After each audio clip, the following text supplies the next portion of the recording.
I'm Lily. And I'm Jordan. And we're the Drakes. Welcome to Drake Academy.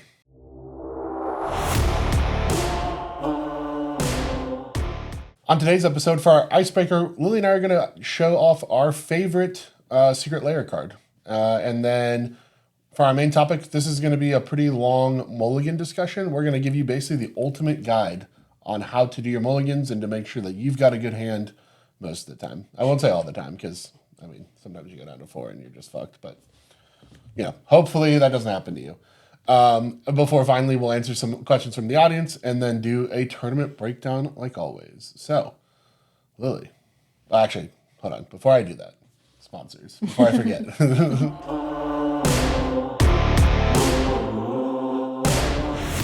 This weekend, Lily and I will be at Misplay on the Lake alongside most of our Monolith teammates. You might have saw the post go out yesterday.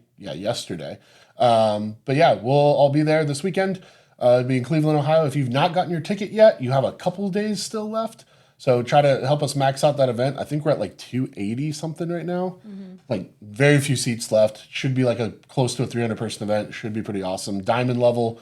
So lots of points on the line for the Top Deck Invitational if you're still fighting for your spot there. So should be a really cool event. We're pretty excited about it. Like always, we're sponsored by Animal House Cards. You can use their TCG player in the link below to get all your Magic singles, boxes. Obviously, with Strixhaven coming out this weekend, it's a good time to go and get your pre-orders in and then keep an eye out for any of the singles from the set you want to. This is going to be a pretty good set for CEDH, I think. So lots of interesting singles. At the very least, the Mystical Archive set. Even if the main set maybe not super great for CEDH, the Mystical Archives, beautiful for CEDH. So definitely check out their TCG player. And then join us for the Horizon event.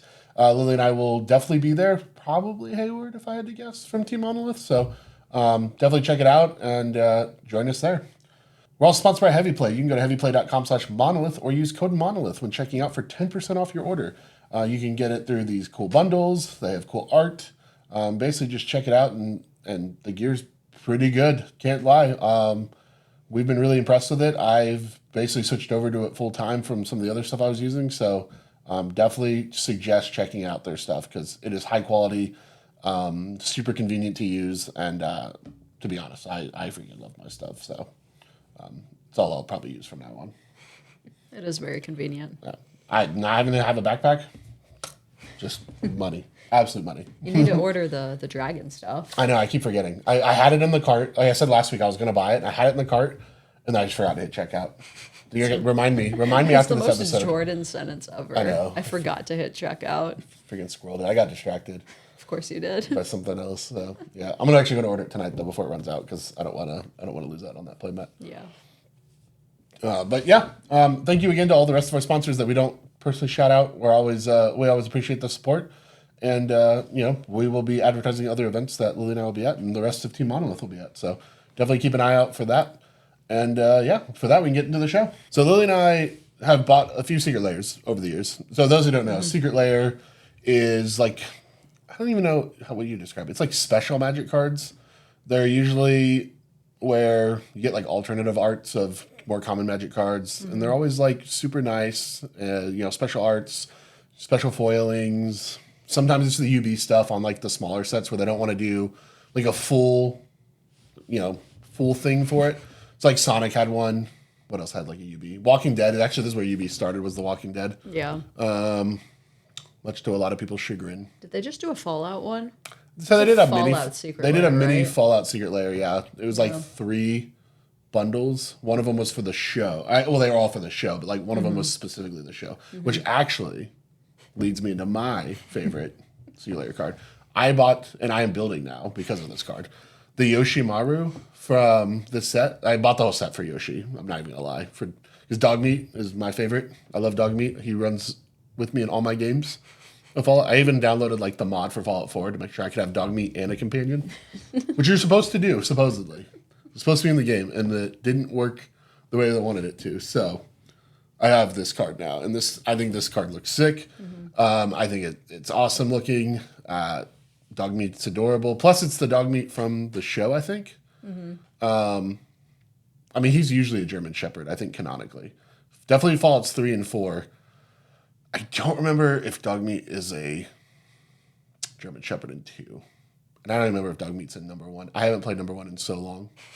I tried recently. Man, the UI for that game is way rougher than I remembered. Way rougher.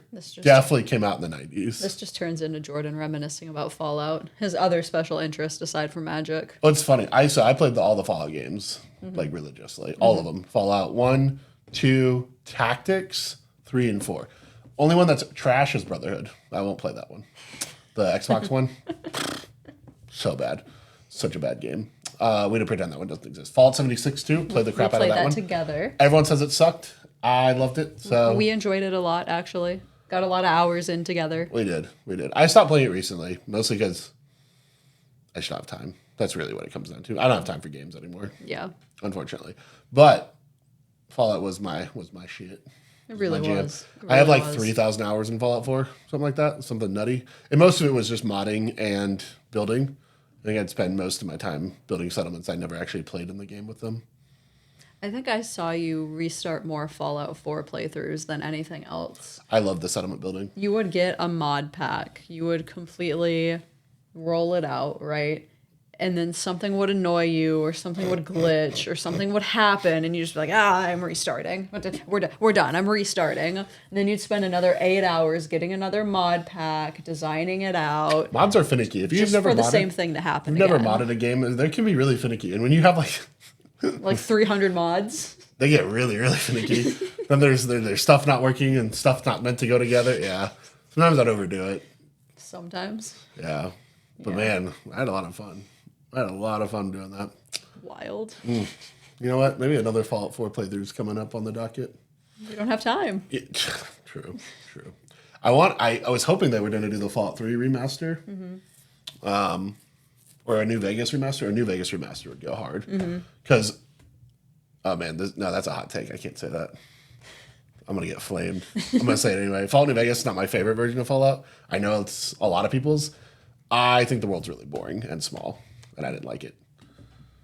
Walking around the desert for most of the game is like kind of And New Vegas itself is such a letdown. It's like 4 buildings in the game. It's such a massive letdown. Like I got there and I was like, really? That's it? I have no opinion, but I know this is probably going to get somebody in the comments that's going to be annoyed by that. That's going to say Fallout New Vegas best game. Oh, I know. Jordan wrong. I'm well aware because I hear it. I see it all the time on the internet and I stay out of those fights because I'm like, I'm over here loving Fallout 4, which everyone says is the worst of them. And I'm like, let me mind my business. Yeah, I'm like, I love Fallout 4 too much. I did like 3. Sorry, I know we are completely on a tangent here, but I did like 3's DC a lot more. Like the environment's really cool. Anyway, we'll switch back to Magic because I'm getting way off tangent here. But yeah, I think that's my favorite Secret Lair card of all time. Is this little stupid Yoshimaru. That's fair. Mine, unsurprisingly, is from the Cats and Dogs Secret Lair, and mine is the Cat Soul Ring. So I currently have that one sleeved up in my Pirate Farm deck. I feel like Soul Ring is one of those cards. Do you have that one? What about the fancy Soul Ring from the other Secret Lair? No. That was in Blue Farm. Is it still in Blue Farm? I think so. Or the bones of Blue Farm? Yeah, the corpse of Blue Farm. But yeah, unsurprisingly, right? I love the Cat Soul Ring. Shocking, I know. This one was really cool because it wasn't just a cat Secret Lair. It was the cats and dogs. Yes. So on the back side of the Cat Soul Ring is a dog Soul Ring. But we just look at the Cat Soul Ring. The dog part's actually really cute too. I do like that they're reversible. I will say that the reversible part is really cool. Yeah, because what's his name? It's a Rin and Seri set. So one side would always be like the more cat dominated side, and then the one side would be the more dog dominated side. Yeah. It was a really cool Secret Lair. I think we bought 2 decks for that. So you could have the dogs and I could have the cats, actually. I was gonna say Soul Ring. That's when we still played casual, I think. That is when we still played casual. Soul Ring is one of those cards I feel like we have so many pretty versions of. Like there's a cool version of Soul Ring in almost every set or drop that comes out. Yeah. And I still choose the Cat Soul Ring in my main deck over anything. And that same Secret Lair I got Yoshimaru. I got the dog Soul Ring. You did? The little where he's staring into the food bowl. Yeah. There's a cool Soul Ring and everything. He's gonna go in the Yoshimaru deck. I felt like that made most sense. Yeah, of course. Because I have the Fallout Soul Ring right now. Naturally. The one that, Naturally. Need the Fallout Mana Vault. Bro. One time I was talking to a vendor and he offered me the Mana Vault for free if I won it on a flip, or I had to pay double for it. And I was so tempted. But it was like, I think already it was like $1,200 bucks. No, it was $1,000. It was $1,000. So I'd have to pay $2,000 for this card, or I got it for free. And I thought about it for just like the tiniest second. And I was like, the demons in your head are like, do it, man. You'll win. Just that's do like, it. that's a 50-50 chance of making $1,000 right here. That is. Or losing $1,000. Yeah. I mean, I still gave the card. But you'd have to pay $2,000. But that's not the losing the $1,000. Because technically, honestly, I'm thinking back on it, it was probably stupid not to do it. You should have just done it. Because even at $2,000, that card probably appreciates the $2,000. Probably. Right? Like how much is a Mana Vault now? I might torture myself a little bit on this. Oh my God. Oh, we didn't quite appreciate yet. What is that 1,800? It's 1,800. Okay. So would have lost like $300 if I kept it and sold it later. Yeah, you're not selling that thing. Yeah, no. There's no, that's the funny part. You always say, well, this card will go up in value. You're never selling. What do you mean it's going to go up in value? You don't care. Actually, there's only 2 of them that's real because the other one's 88,000, which probably means it's just a placeholder. So the one's 1,800 and one's 21. So actually it would have appreciated and then some. So I should have just taken the gamble. But you're never selling it. This whole conversation is cope because you're never selling it. That's true. I know. But it was so financially stupid at the time. We knew we're not making a lot of money at that time. No. But man. You could have flipped for it. I think you should have done it. Man, I have regrets now. Me personally, I'm an enabler. I was telling him to do it. Lily is an enabler. It's very dangerous. But yeah, I think those... I know we kind of sidetracked the crap out of this conversation, but yeah, the Secret Lair cards are really cool. Definitely check them out if you haven't. They are a little frustrating. Do be warned to get because it is a very, very hot set. And some of them have been. I'm trying to remember, what was the one they sold out in 10 minutes? It was recent, right? It was super recent, Yeah, but I don't remember what it was. I don't remember. The D&D cards, maybe? I'm not sure. It was something that just instant. Sure. And they get botted like crazy. Botted and scalped. So just be really careful with it because it can be a very frustrating experience. And I wish Wizards would do more, but they just don't. It's really hard to. Bots are a pain in the ass for anyone who works in IT. Just such annoying little bitches. That's a separate tangent for another day. Yeah, I go into a whole tangent about botting. Anyway, all right. So with that, we can get into our main topic today. Yep.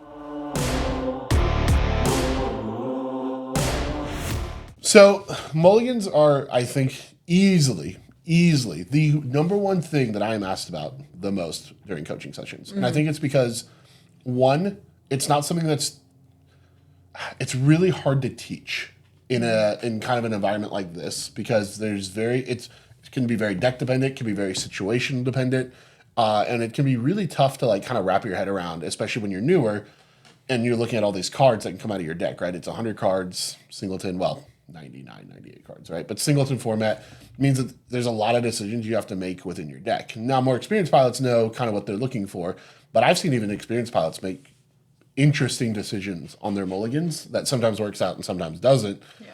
And certain decks, I'd say the higher, so one of the ideas behind a meta deck in CEDH versus a non-meta deck is how consistently its hands are good. Mm-hmm. Blue Farm's hands are always consistently good because it has high card quality and commanders in the command zone that can help take advantage of those and smooth things over for you. But in other decks, you're looking for very hyper-specific hands because you have to be able to do whatever your thing is. Mm-hmm. So think for a deck like, Crick's a good example. Yeah. Where the weakness, there's got to be a lot of weaknesses, but one of the main weaknesses is it has to have a very specific mana hungry hand to get Crick out to then start doing other stuff. And Atali. It needs the payoff as well. So Right. you need the mana and the payoff in hand. Right. Atali can be very similar in that regard because Atali also needs a very mana hungry hand because you're just trying to flip into Atali, which is what we mean by kind of specific hands. Now, a good CEDH deck is always built to do whatever the specific thing it wants to do, but some decks have to mulligan a little bit harder than others to get to that plan. And others don't really have as much of a struggle. So like I said, Blue Farm is basically just mana for the most part. It can get away with no draw engine because it's got the draw engine in the command zone. A deck like Kinnan, on the other hand, can go the mana route, but a lot of times they're also trying to mull for some type of engine. Yeah. So it really depends on the deck. But what we wanted to do with this mulligan guide is kind of showcase how you can approach mulligans kind of in a vacuum. And what we're going to do is we're going to walk through 3 things you do before you ever start mulliganing. A couple things that you can do during your mulligans to help improve them. And then what we want to do then is break down situationally how to approach each pod from the mindset of a turbo player and a mid-range player. So that way, when you're looking at your hands and you're trying to assess whether or not this is a keepable hand, these are tips that are going to help you. Now, caveat to all this. Like some of the other videos we've had, this advice is not fully comprehensive. It is not going to fill every situation. This is a general guideline for people who find that they are struggling with their hands. The idea here is, more often than not, if you don't know what to do, if you follow our guideline, it will most often get you to a good place, but not always. And we do want to stress that there is no one-stop shop, one solution fits all for mulligans. True. It's very context dependent, very deck dependent, pod dependent. And sometimes, like Jordan said in the beginning, you just mulligan all to hell and you're on 3. And it happens. Variance happens to everybody. Yep. I mean, following my own advice, right? I've gone down to 3 and 4 plenty of times. But you know what? If you're in a blue deck especially, land and fish will get you there sometimes. True. Because no one's going to fish packed into a person who kept 3 cards. There's not. It's They're true. going to be like, whatever. And then, hey, you get to crawl back into the game. Yay. Yay. So, all right, with that said, let's move to what you do kind of at that pre-mulligan, pre-game part. So, when you've sat down at the table, like we've talked about before, right, having that pre-game discussion. Before you ever mulligan, though, what I really want to stress to people, and this is what I do, is when you're sitting there and you're pulling out all your cards and you're starting to shuffle your decks and you're looking at what other commanders start hitting the table, I want you, before you ever just start mulliganing, to look at the other commanders. While you're shuffling, you don't have to stop what you're doing and like think about it and stare. But I want you to make sure that you understand what each deck is doing, right? Read the commander if you don't know what it does. But what you should be doing is thinking to yourself, okay, I know, I'm sitting with a Kinnan, a Rogdrass, a Rogsai, right? Now, what I want to do is assess how I think each of those decks are going to attack this table and then formulate my game plan around that. This is kind of step 1. And the idea behind this is a lot of players, I think, blindly mull without thinking. True. Right? They just go, oh, okay, I'm going to mull for my hand and I don't really care what the table's doing. Yep. When you sit there and stop yourself and just think about these decks, right? Even if you know what they do, even if you've seen it Kinnan 1,000 times, which we all have, right? Or Blue Farm, you don't have to blindly just send it. Even just taking that extra 3 seconds to sit there and think about the deck that you're facing. Think about how you know it's going to attack the board, what it's likely going to do. So, for example, in the pod I referenced, if I see a Kinnan, a Rogsai, a Rogdrass, then what I want to do is start to think about how I think the Kinnan's going to react to those two, how I think the Kinnan's going to react to me, and what kind of hand I think they're going to keep. Then I do the same thing to Rogdrass. Then I do the same thing to Rogsai. What this does is it informs the hand that I can then keep. And I think this is very important because then it knows that you'll never get caught by a situation like what you've heard Lily and I talk about where somebody is just keeping a super greedy hand because they didn't think about the turbo deck.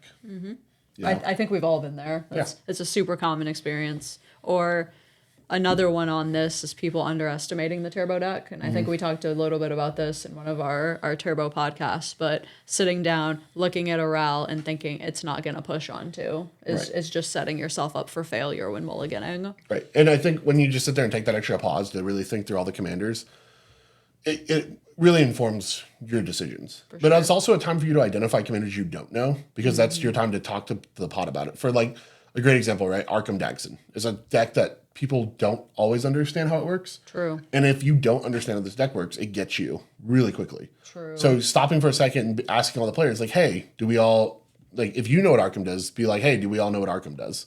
Or, hey, I'm not sure what Arkham does. Does anyone here want to help me explain it? The player that's running the deck probably won't. Sometimes they will, but a lot of times they won't. So you can ask them, but more often than not, you're better off asking the pod because then the pod can kind of inform you, oh yeah, this is what the deck wants to do. This is probably the turn it wants to push.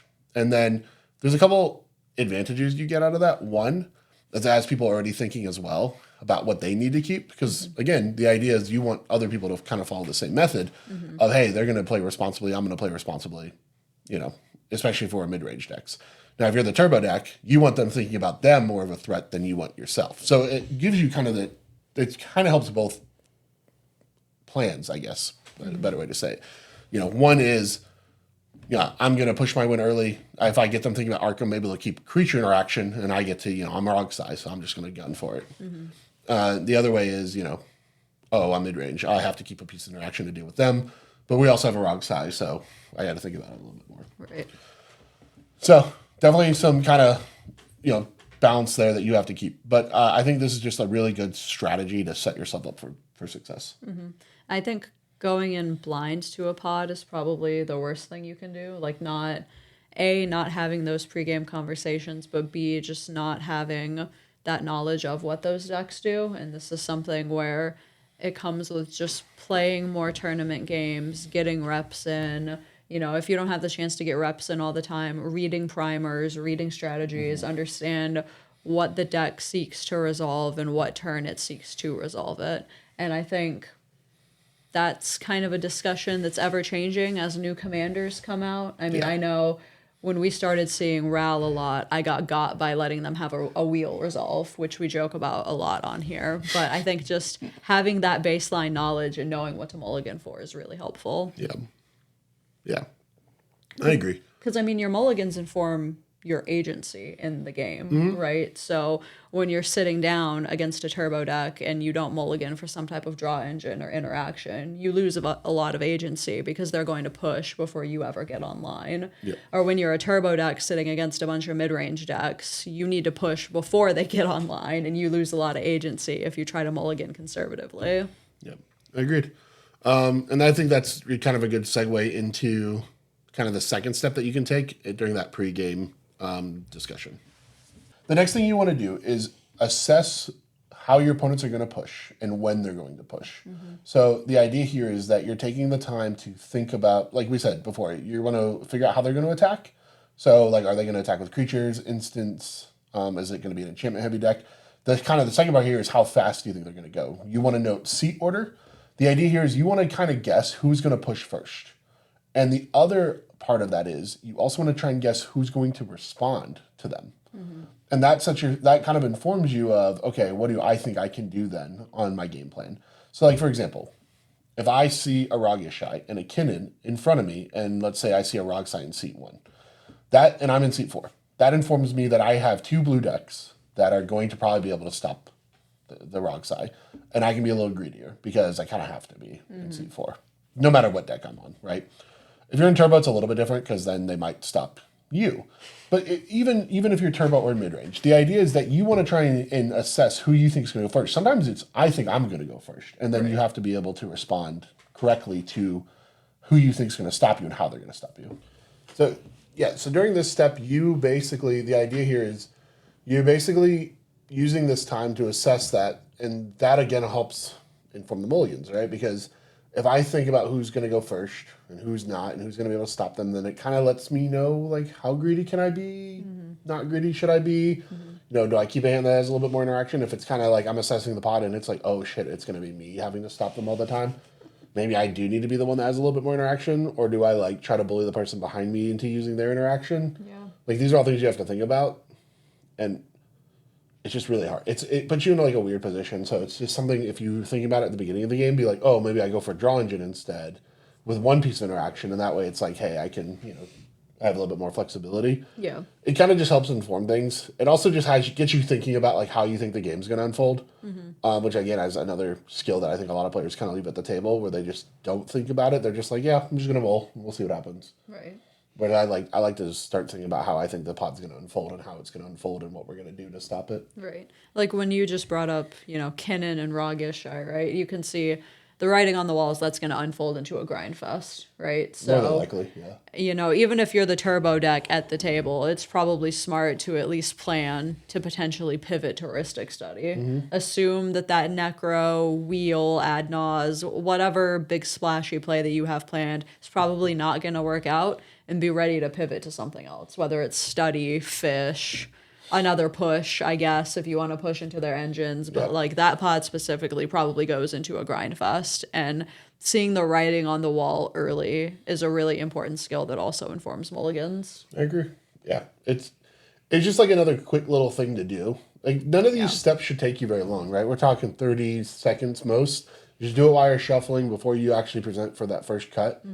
Before I ever present for first cut, I'm going to do my shuffle and I'm going to be thinking about all these things. And then I'll present when I feel, okay, I know what I'm looking for. Right.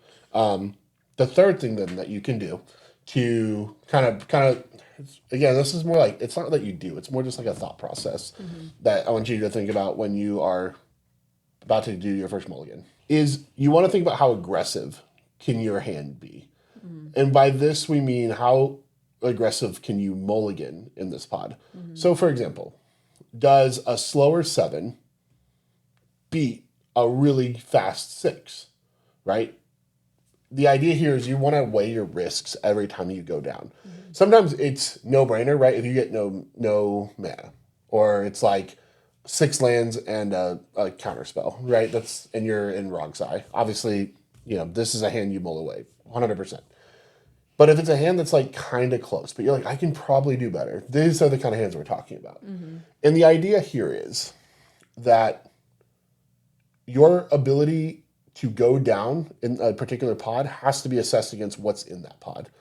Risk versus reward a little bit in here. And so, for example, if I'm a Esper deck and I have a Tyam and a Corvold, let's go something off the wall here, and a Roxai, I cannot be too aggressive in this pod, mulling down super low, right? I can't go for, like, if I see a decent engine and interaction, that's probably what I have to keep. The idea here is the other two decks are extremely non-interactive. And so, like, if Roxai pushes an early Breach win, it's more than likely those two decks aren't going to be able to do anything about it because they're very non-interactive. So as the Esper Shell, I have to be a little bit more interactive, maybe play a little bit slower. So my engines might develop slower. Now, let me caveat all this with, and we'll talk about it here in just a minute, you should always have a plan, and we'll explain what that means. So I don't want you to blow yourself out looking for interaction, or keep a hand that's bad because it only has interaction. Like, oh, cool, I can stop everybody. Yes, but you still have to be able to play the game. And I just want to be very clear about that before you guys all are like, hey, I kept 4 counter spells and I lost. Bad advice, Jordan. It's not what I'm saying. Just want to be very clear about that. But the idea here is that it does inform you on what kind of hands you have to look for, right? If I'm with 3 other blue players that are all mid-range decks, I can be greedy as hell. Greedy. Especially the lower my seat is, which again is why I want you guys to like think about that as well. These are all little factors that go into kind of the decision making that you want to be thinking about when you're doing your mulligans, because it's all informing everything. You know? Yeah. I think otherwise you're just kind of in this weird spot of like, I'm just going to mulligan for a generically good hand, right? Like a Heuristic Study is good a lot of games. Yeah. Unless it taps you out. Exactly. And somebody sends into it and you don't see any of your 4 or 5 pieces of free interaction out of your remaining 90 some cards, and then you're losing the game. And I think that's the point, right? Can I tap out against Rao? Sure. Should I? Probably not. Probably not. I probably wouldn't. It's probably a bad idea. Yeah. At least hold up something to make them think you got it, right? Yeah. Just make them hesitate just a little bit. Just a little bit. But the idea here with all these kind of pre-steps is it's not, again, we're not taking a long time. We're just going to sit there and think about them to make sure that by the time I go for that first mulligan, I have thought about all the factors that are going to go into informing my decision. And that way I don't look at a hand and go, oh, I snap keep because it had interaction. Or, oh, I snap keep, it had a Heuristic Study. Yeah. Or, I snap keep, it had a ton of mana. Right? We want you to be able to look at a hand, judge it effectively against the pod that you're sitting at, because that's always extremely important with these, and then make the best decision. Yeah. And I don't think it's always, I mean, I guess specifically for mid-range decks, it's not always get to turn 3, kind of like you said, right? It's get to turn 3 with a game plan and then be able to push my own win on 4, right? It's not so much to say, well, I kept 3 counter spells to ensure we get to turn 3. All right, what do you do after that? Yeah. What do you do after everybody's blown out? And I think those those are the discussions people kind of forget about sometimes. I feel like it's really simple to get tunnel vision and say, I'm just going to mulligan for interaction, and as long as I can deal with this big, scary boogeyman turbo deck, it'll be all right. And then you're not taking game actions after a certain point either. Or as the turbo deck, right? It can sometimes be tempting, I think, for a lot of turbo players to say, I'm just going to gun it. I don't have a care in the world for what these mid-range players are doing. It is going to be turn 2 Necro or nothing. And then they eat the first Force of Will and they go, shit, okay. We don't have a backup plan. We could have kept that Mystic Remora hand that's slightly more conservative, but we just decided to jam it. Yeah. And I think this is a good way to transition into what to do when you're mulliganing. So Lily and I have this idea that we kind of came up together, and it's once again, and we did this in threes, but it is again also broken into 3 parts. The idea here, and this is very important, is that there's steps that you want to take when you're going through your mulligans to determine if you have a hand that's viable. So step number 1 in our plan is, do you have a plan? Now, this is different from every deck. Mid-range decks are looking for draw engines. Like 99% of the time. They want card advantage. Sometimes it's mana engines, depending on your commanders. But a lot of times it's one of the two, right? It's mana or cards in some capacity. Doesn't matter if you're milling cards, exiling cards, drawing cards. I don't know, what else do you do with cards? It doesn't matter. Yeah. Some way, shape, or form, you are seeing more cards. Doesn't matter how. Yep. That is what mid-range decks are trying to do. They want to see as many of their cards as possible during a game, and they'll set up all their efficient engines to do it. Turbo's kind of the opposite of that, in that they're going to also see cards, but they're doing it in bulks. So this is where the Necro Nas decks come in, or like a deck like Ral, where they're going to be, casting a ton of spells, drawing more cards, flipping Ral to make, cast 8 more spells, and then even more spells, and storming, nosing, necroing. It's all kind of similar in that you're just trying to do all at once. Whereas mid-range decks are trying to draw not necessarily a bunch at a time, but they're trying to accumulate value over the course of the game to overwhelm you at one strategic moment.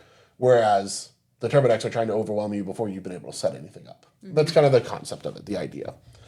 So you need a hand that has a plan. We cannot stress this enough. If it doesn't draw you cards or let you see more cards in some way, shape, or form, you cannot keep it. Now, if your commanders let you see cards, then your hand has to have mana to get into those commanders. Yep. So it's one of the two, right? It's either, does your hand let you see more cards, or does your hand set up your commander that lets you see more cards? It has to have a plan, right? You can't rely on top decking every turn. And if you look at your deck and you say, cool, now I'm top decking from the rest of the game, right? Or I'm going to have to play my commander on turn 3 or 4, and then I'll draw a card a turn, right? Like if you're on Tymna. But if you're casting a turn 3 Tymna and swinging with Tymna on turn 4, it's too slow, right? So it has to have a hand that develops develops a draw engine or an engine of any kind relatively quickly, right? You want to be online turn 2, 3 in a mid-range deck. If you're a turbo deck, you want to be winning on turn 2 or 3. If you're not going to be winning, then you need to transition into having your own advantage engine. Yeah. And then you're playing more of a mid-range game. A quote-unquote mid-range plan. Right. I mean, all decks should be able to pivot to it if need be. As long as they have heuristics. All blue decks, right? Well, right, but even like a deck like Atali, when you're doing your hits, Yeah. you want to be grabbing other people's advantage engines if you're going to be chilling. Yeah, that's true. That's the idea. Or if you're a deck like what's another, like Rao. Rao can drop a fish and chill if it needs to. Oh yeah. Or what's like another like weird turbo deck? I like Mardu decks. Yeah, they can drop it like advantage engines. Yeah, I've seen some of them do like the Tymna PFB plan, just kind of sit there, accrue some value. Esper Sentinel. Yeah. The idea though is you need to be able to accruing value, and the two main resources, of course, in the game are cards and mana. So you have to be able to set up engines that do both. Preferably cards, because cards do eventually lead to mana. So that's kind of the trade-off there. The second then part to this little checklist of what when you're looking at your hand is, does your mana base actually get you into the plan? Not can I top deck the mana to do my plan? Because the way I like to say this when I teach this, think of the worst card in your deck that you could draw right now. Now imagine that's the only card you draw for the next 3 turns. That card. Obviously, you obviously can't actually draw the same card 3 times, but like the worst 3 cards for this situation. Those are the 3 cards you're going to draw. Does your hand do anything? If the mana in your hand does not actually help you, so like, good example. I've got a Mana Vault, I've got a Bayou, and a Rhystic Study. Guess what I'm not casting turn 2? Rhystic Study. Yeah, I don't have blue. There's no blue in my hand.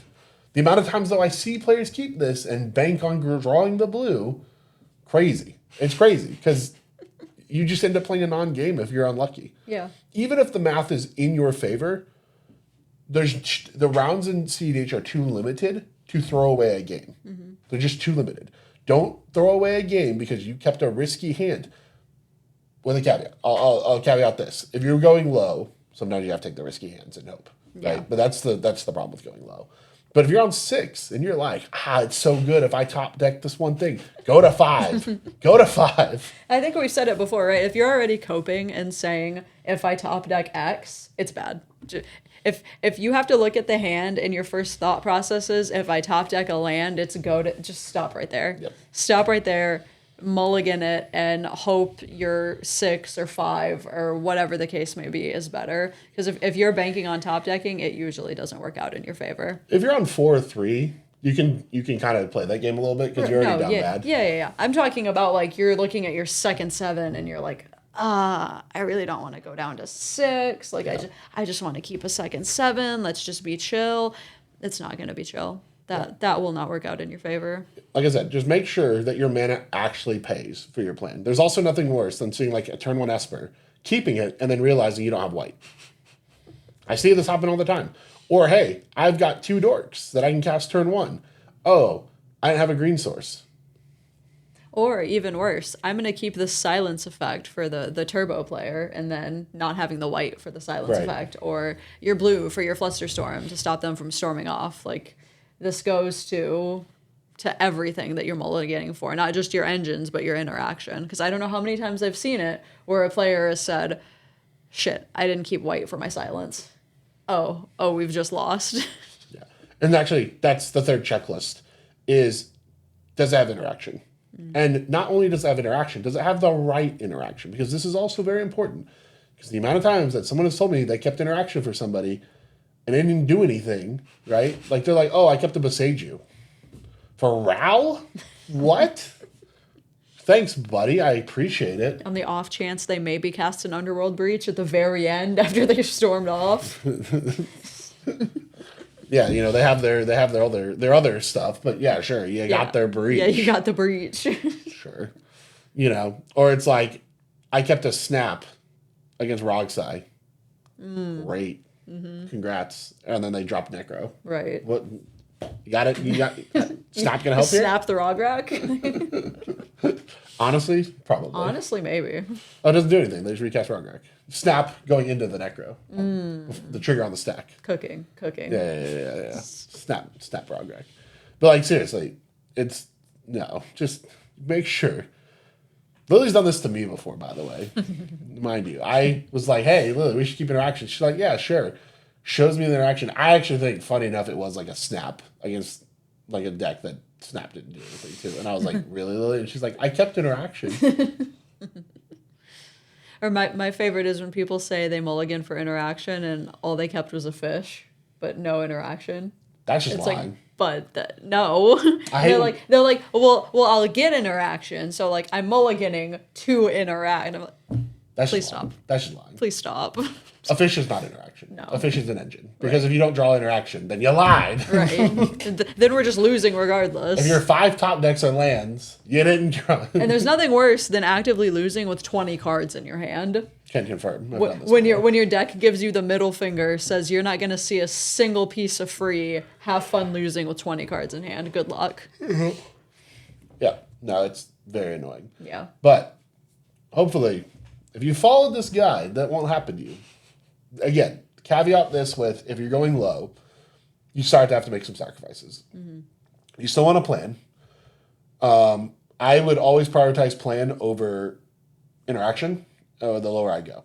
Because you still have to play the game. right? There's no point in stopping the turbo player if you're just also going to immediately lose. Or not even immediately. If it's like, cool, I stopped the turbo player, now the other two mid-range decks get to go nuts. How did that help you? Now, if you're doing it to force the draws, because strategically the draw helps you in a tournament, it's a little different. But that can be really hard to gauge. And a lot of people get tournament math wrong all the time. Happens all the time. Yes. So don't bank on the fact that you think you know where the break is, because I guarantee you it's probably not where you think. Trust me. I've swore up and down the Boyle 3 was going to be 17 because it's always 17 at 200. It was 15. I was sitting on 14. You know how frustrating that was? I got to drown around 7. Crazy. I don't know that they would have, but I could have. Could have asked. You could have asked and said, please, please, please, opponents. Please, please, please. Mathematically, I could have done 15. I even said, like, I don't know that 15 gets there. Like, I don't know, you know.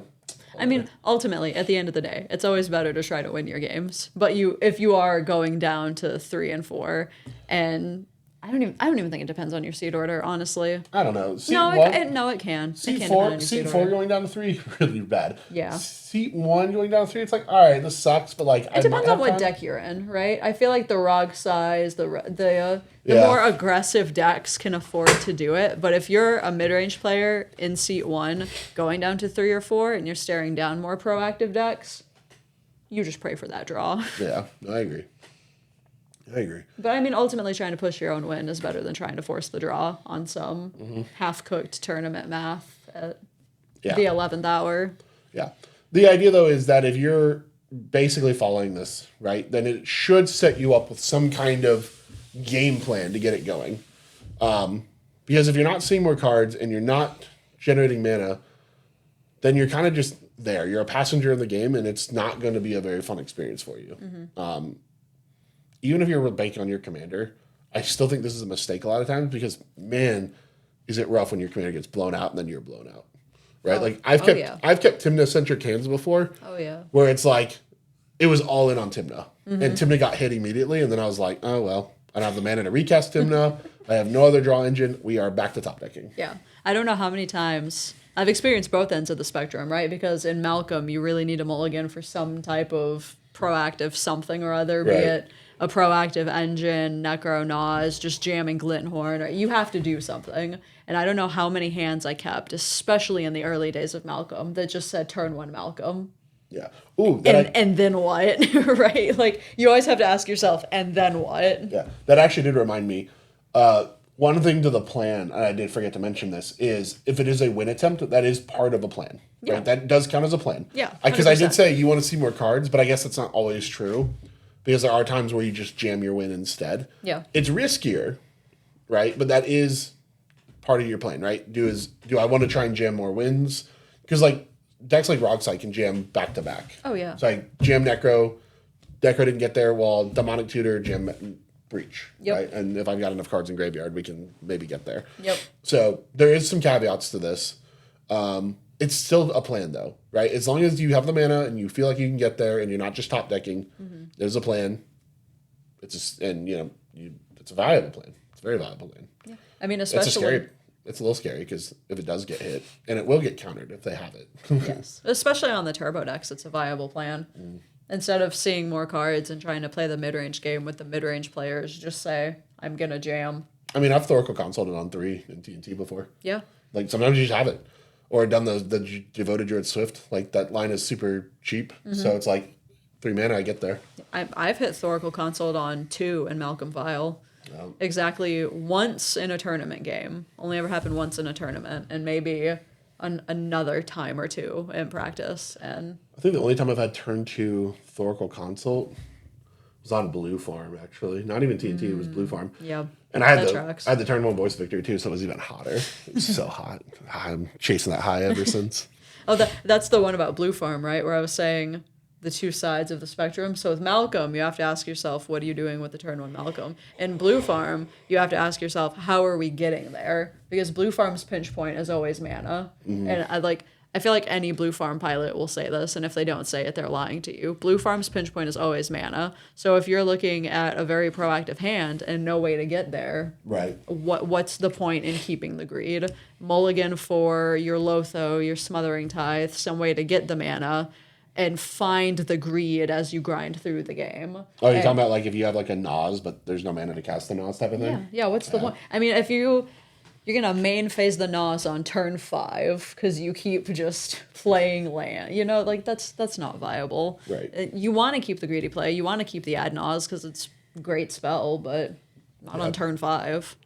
So yeah, hopefully that helps because I think it just gives a nice little like, hey, this is what I need to look for.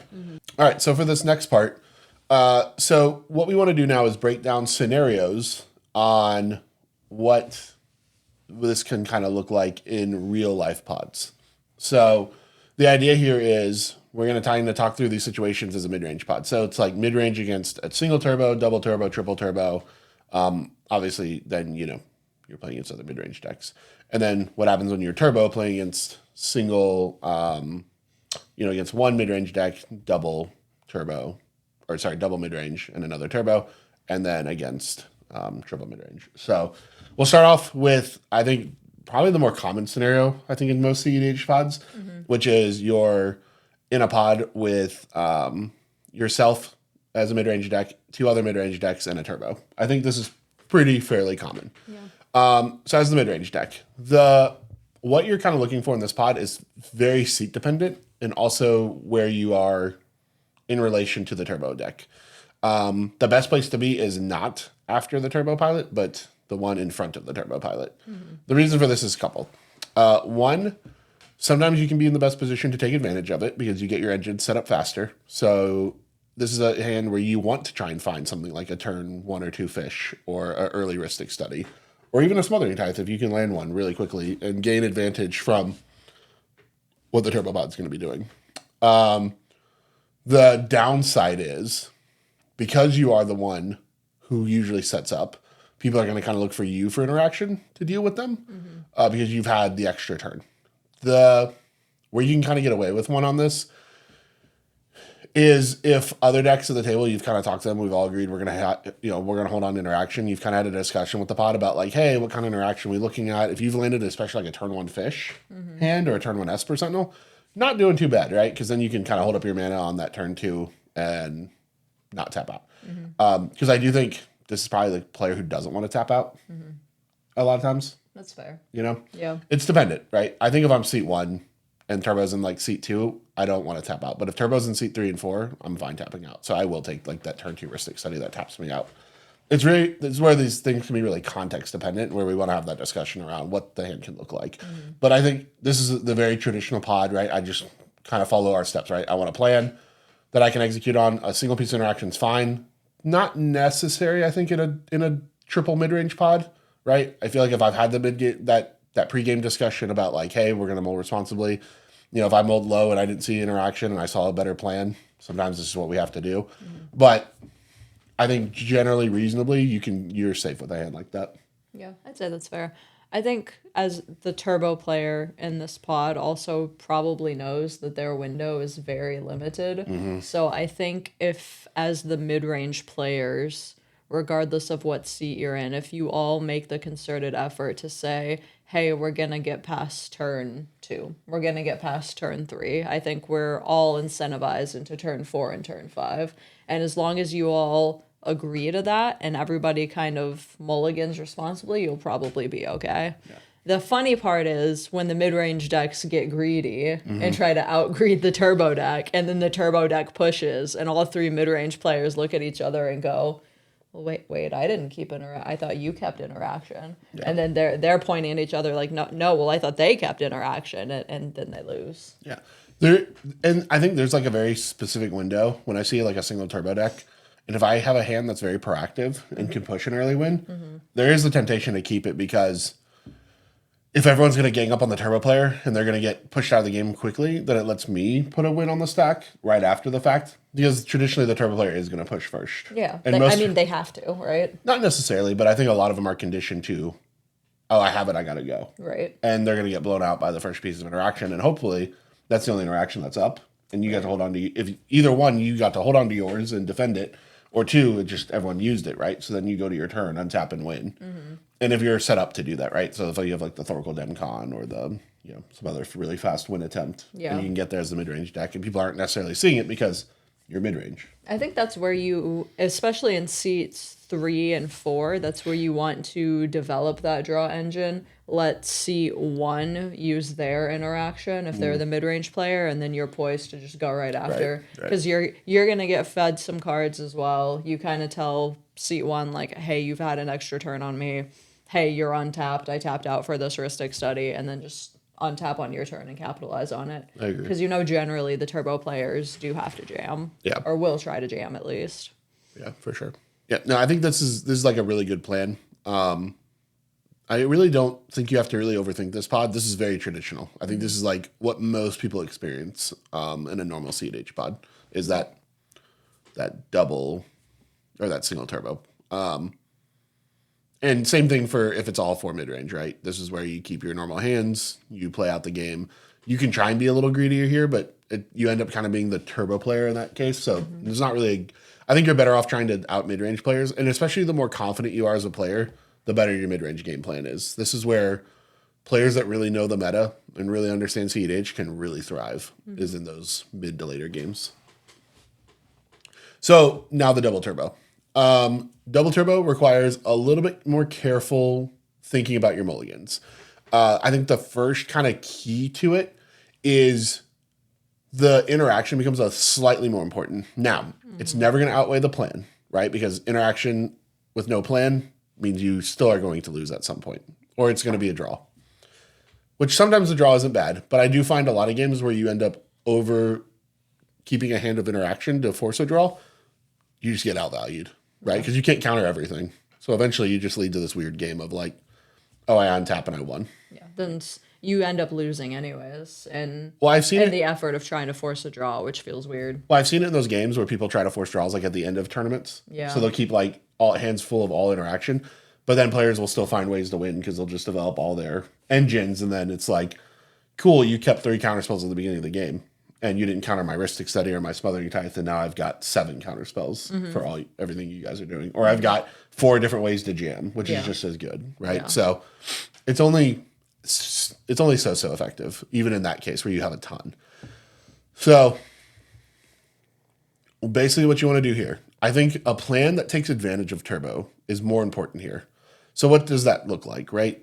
This is where things like the fish and the Ristic Study become even more important than normal. I think in a normal mid-range game, right, people can sometimes wait these out, like fish packs are very common.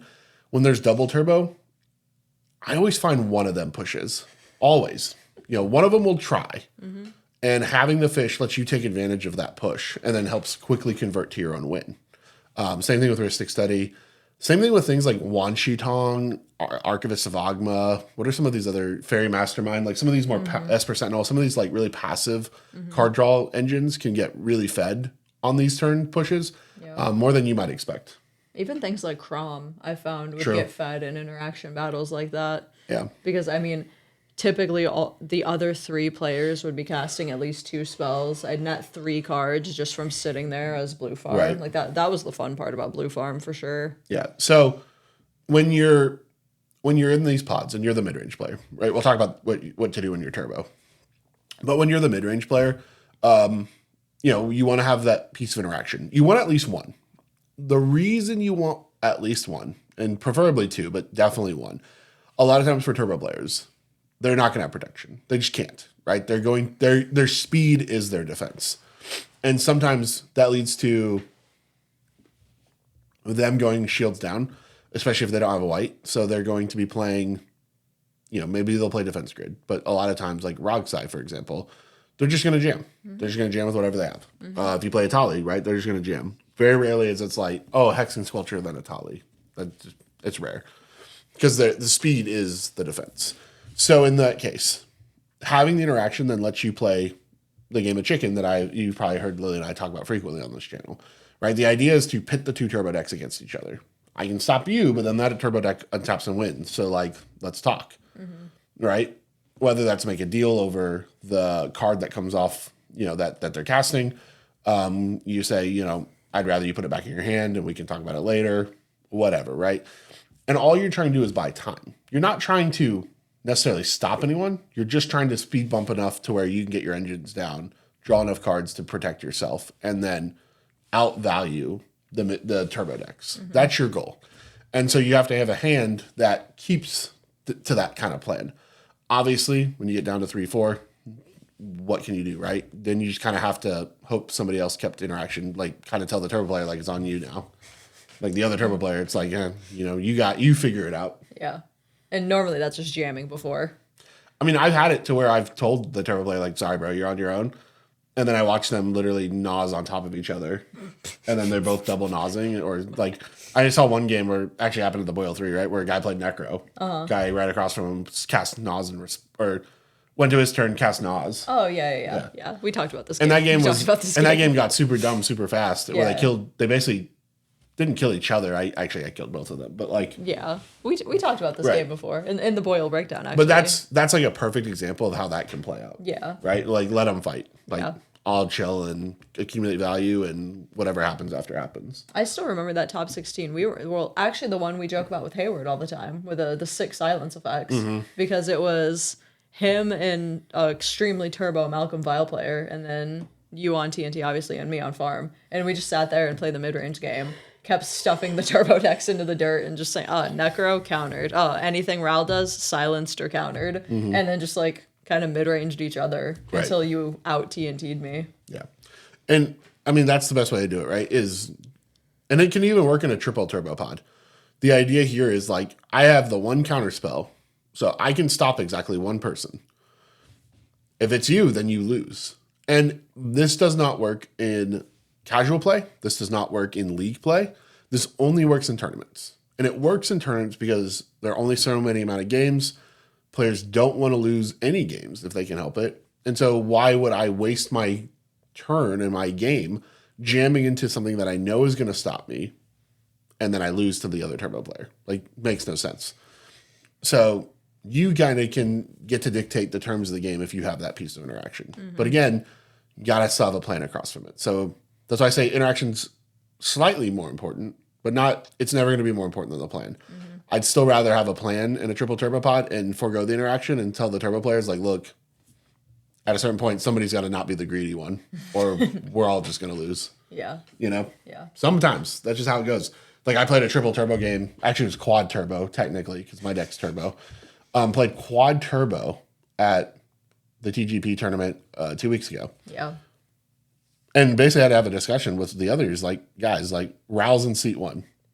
We lose if we don't play like we're not turbo for a couple turns, because Raul's just going to untap and win before any of us do anything. Right.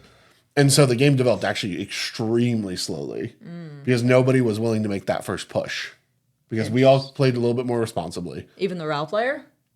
The Ral player didn't want to push because he knew we all had interaction for him. Oh, well. So fair enough, yeah. And the Ral still ate, I think, a couple deadly Rollicks when it was all said and done. Valid. So, like, we were all just kind of passing around.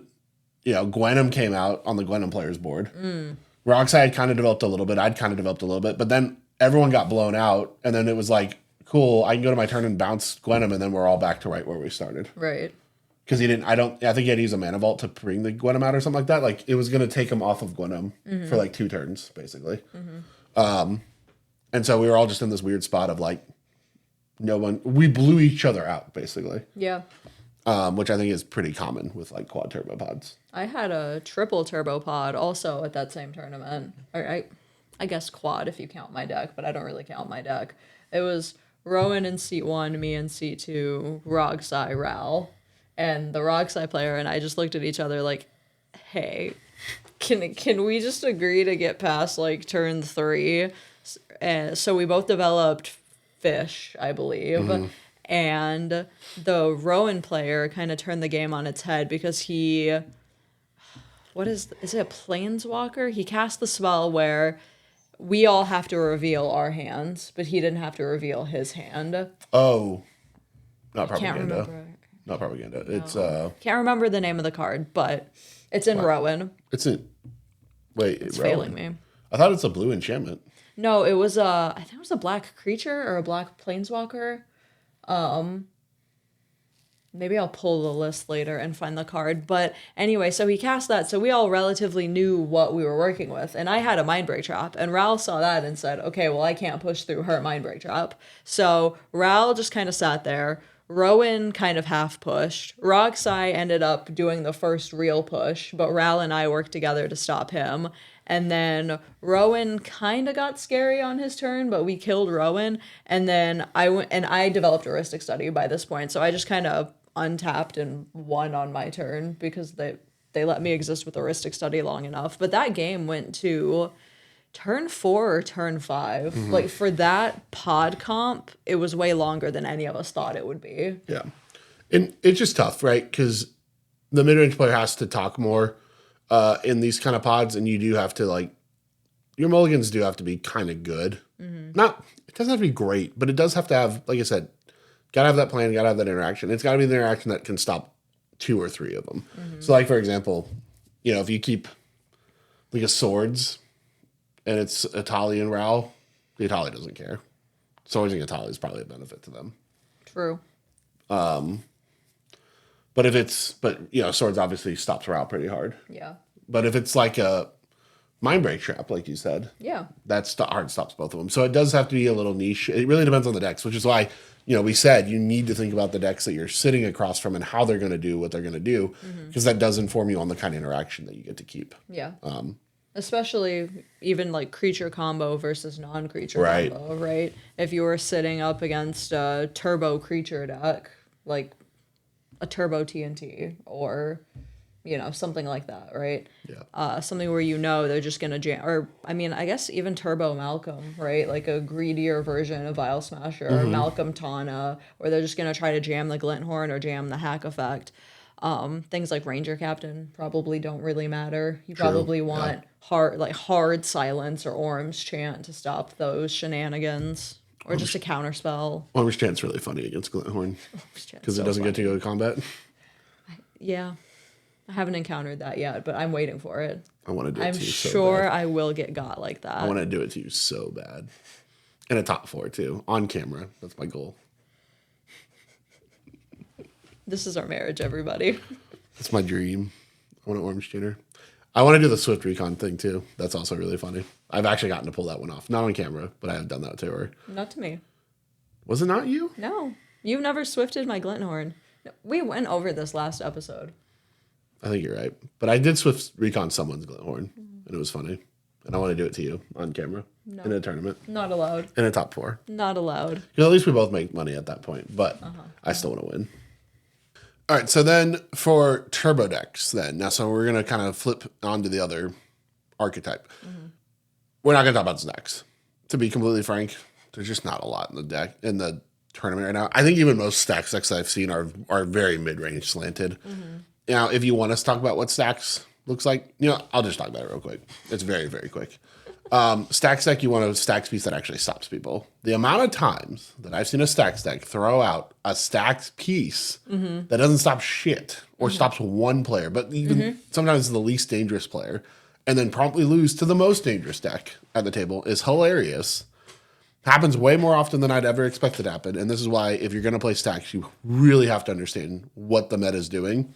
Yeah. And even thinking about your moles is even more important. Yeah. And you still have to have a plan. Right? Staxing out your opponents cannot be your plan unless your commander makes up for that. Which a lot of stacks decks, it does, right? Like if you're Elevere does crazy shit on top of the stacks. If you're like Jetmir, right? Jetmir doesn't care. Jetmir just plays Jetmir. So it's like, I need stacks and mana. Cards are somewhat irrelevant at that point because every card I draw just basically is just dumping another creature onto Jetmir. Probably still somewhat relevant. I mean, cards are always good, right? But like, maybe less so in a deck like that. Either way, the point of stacks is you need to have a stacks piece that actually stops the dangerous decks. So, for example, if I'm playing Rogsai, Rogthras, and Magda, right? Cursed Totem's great. Takes 2 out of 3 of the decks out of the equation. The problem is, if I do that and Rogsai untaps and wins on turn 2, my stacks piece didn't do shit. Yep. Leaves Rogsai completely untouched. Right. Which is... sometimes that's fine, right? If you have the stacks piece that also stops Rogsai, you know, to follow up before they get their turn 2, sure. A lot of times people don't. So it's just kind of moot. But yeah, be very, very careful with how you play out your stacks pieces. The worst thing you can do is stacks out players that can help you. And when you're thinking about your mulligan plan, kind of replace plan with, or not even replace the plan, replace your interaction with, does this stacks piece? Because really that's what you're replacing. You want your plan plus your stacks, replacing your interaction. So your stacks then at that point should be, does it take out the decks that are dangerous at the table right now? Do I have time to get the other pieces that stacks out the other decks online before I lose to the dangerous deck? Like I said, that situation, dampening sphere, probably better. And then we hit Magna later. Or we go, what's like another one? You can so go something soft, like Douthie Voidwalker, right? Decent stacks-ish piece. Terrible, though, when you're great against like a Tayam or, I don't know, a Breach deck. Terrible when you're playing against a Esper deck that drops the Oracle Consult or Hullbreaker Horror Loops on you, right? Great against Blue Farm, terrible against Kitten. True. So just be very cautious of that. True. All right. So that tangent aside, flipping into Turbo, which is the other major archetype of CEDH. So Turbo, again, we're going to break it down, right? Turbo against 3 midrange, against other Turbo and 2 midrange, and then against double Turbo, it'd be like triple Turbo, and then we'll kind of melt that in with quad Turbo, though you kind of already heard what happens with quad Turbo. So Lily, since you're more Turbo slanted than I am, like I've been running Terra, but not very long, so I'd still say you're more it's Turbo. Not your thing. I'm doing okay on it. I have top 16. Okay. One tournament, top 4 at another. Okay. 20th at the third one. This isn't Jordan's tournament report. All I'm saying is I've done fine on my little Turbo arc, and I did Turbo Nagila for a bit. But yes, you are the Turbo slanted pilot in this relationship. How do you approach a triple midrange pod? So you're the Turbo deck against triple midrange. So I think at that point, I'm just mulliganing for something that plays the game, right? So a reasonable 6 or 7, I think, and we kind of jumped into this conversation earlier, but a lot of turbo pilots get into the mindset of, I see turn 2, I jam, regardless of any prevailing board state conditions, Ristic studies, anything else. It's turn 2 now, we have Necro, we jam Necro. And I think the conversation is a bit more nuanced than that. So one play pattern that I've seen be really successful, especially when you're the only turbo pilot, is to set up those engines, right? Kind of mid-range with the mid-range players for a bit. Cast a fish, cast a Ristic study, accrue your value, hang out. And what I've seen a lot of them doing is simply tutoring Born.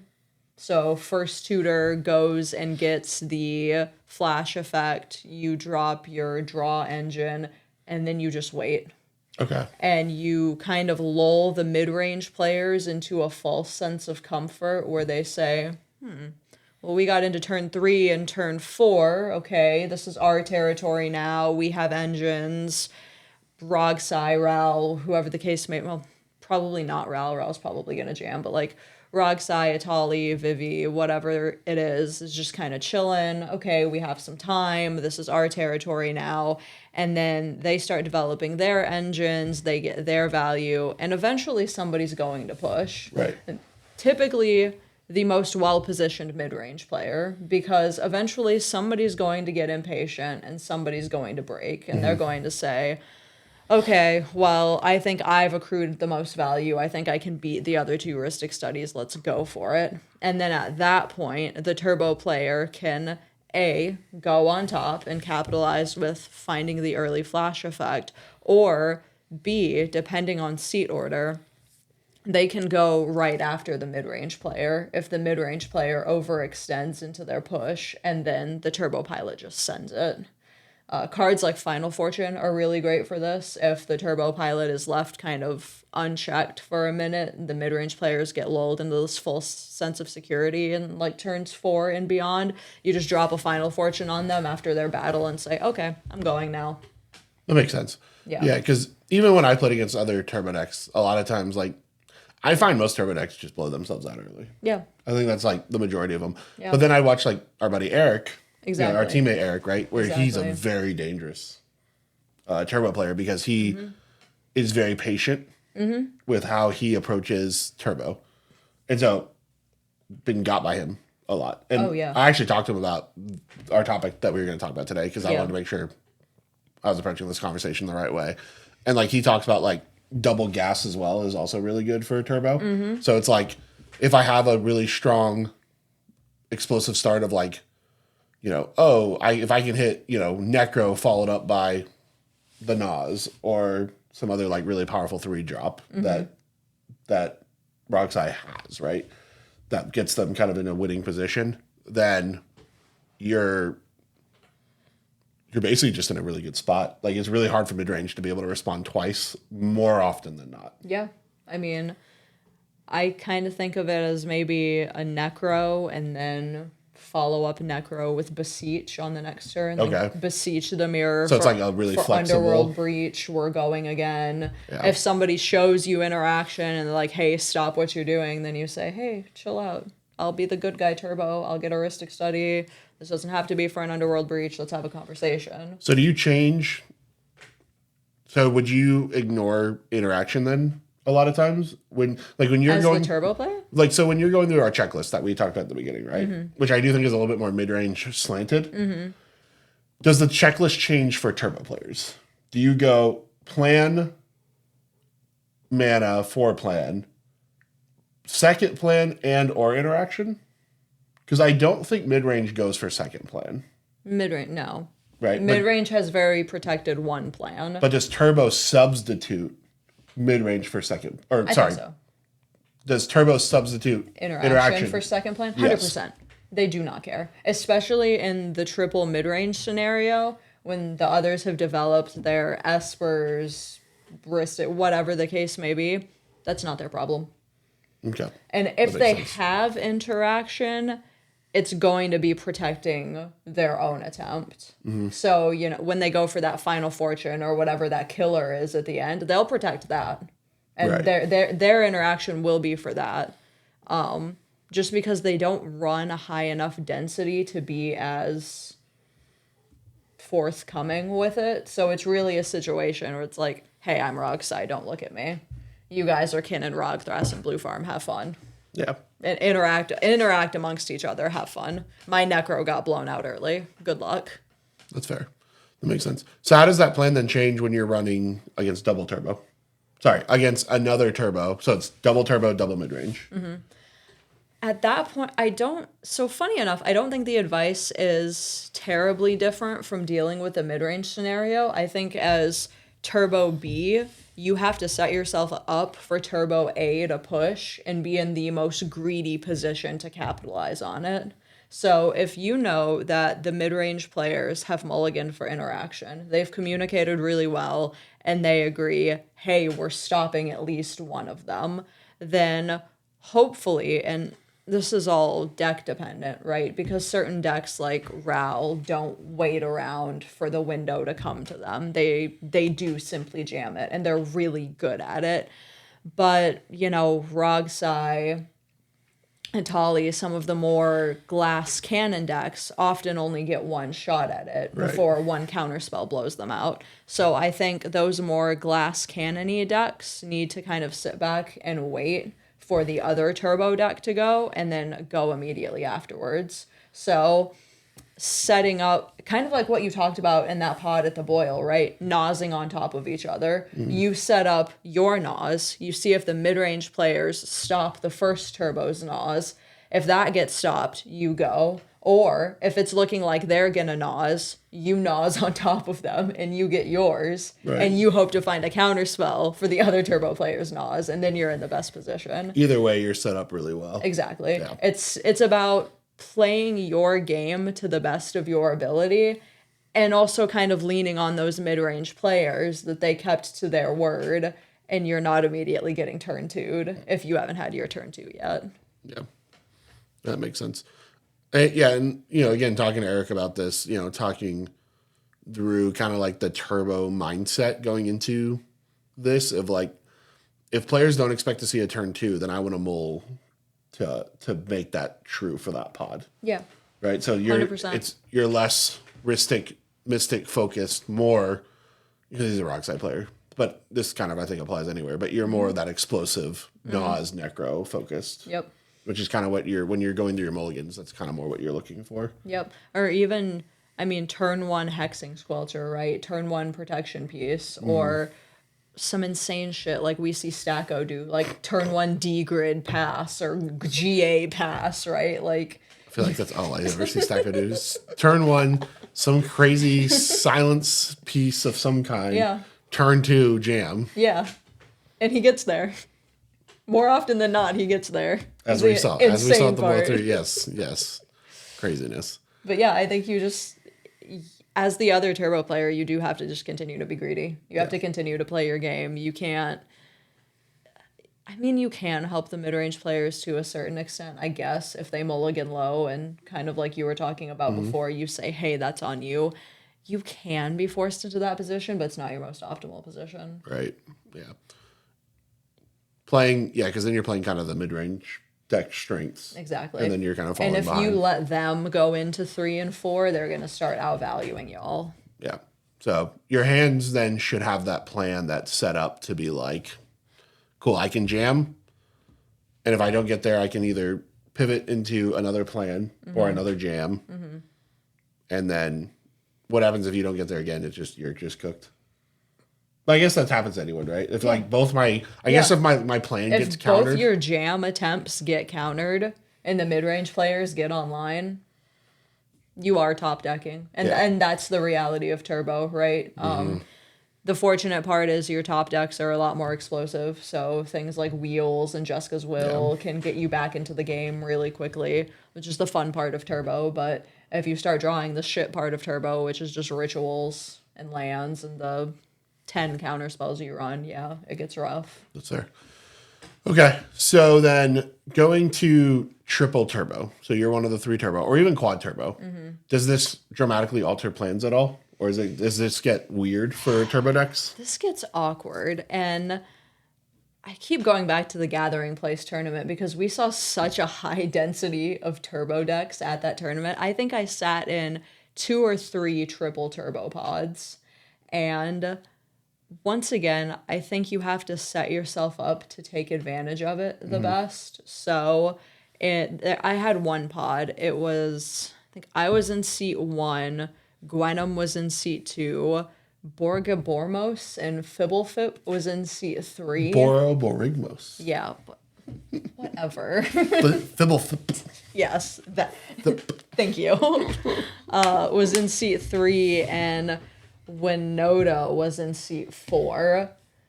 What a weird pod. It's so strange, right?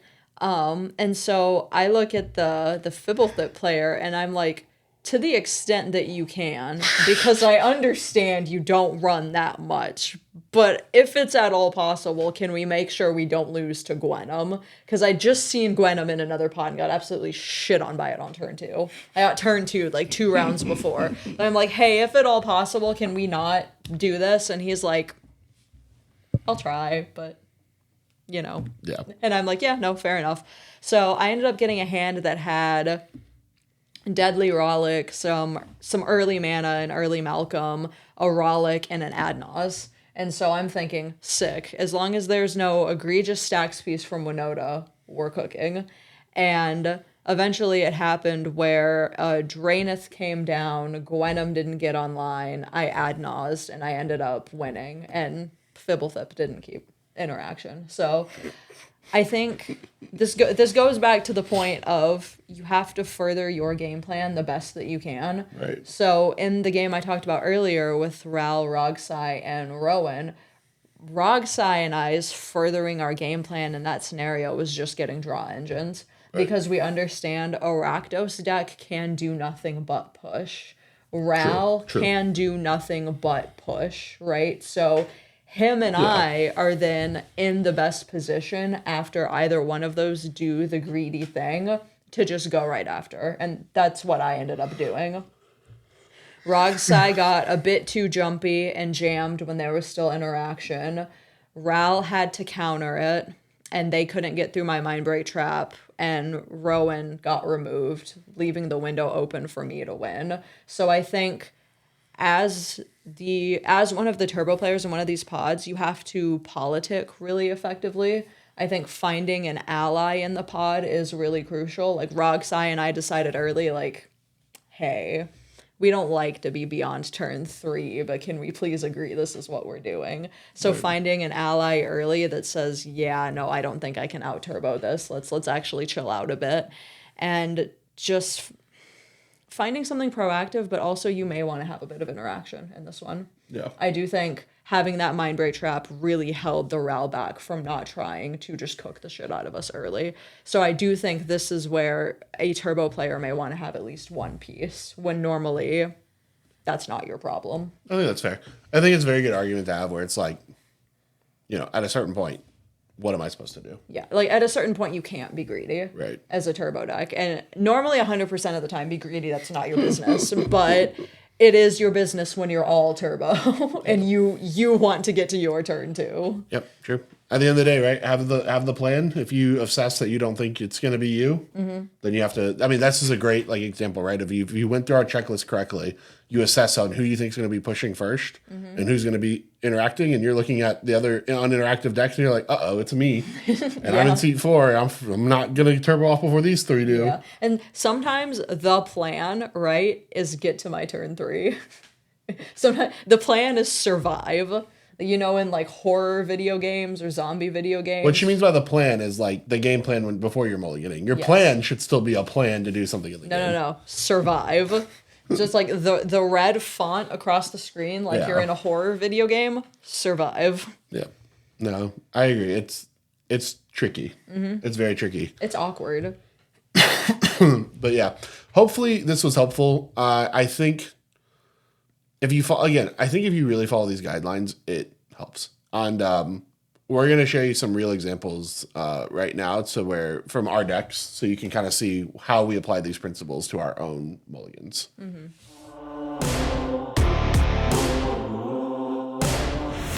All right, so here we've pulled up mulligan.eldrazi.dev. So we've shown this website on the channel before as one of the tools we use. But if you've never used this website before, it's a lot of things. This part is the Mulligan Trainer. It's really, really powerful. It's a great tool. One of the best reasons it's better than just using your Moxfield is because you load your deck directly into it. So you can see here, we have my tree farm deck. We can look at the deck page. We can go on Moxfield, whatever, change decks. But what makes this so unique is, one, it's this pod right here. So this lets you decide how what your pod's going to look like.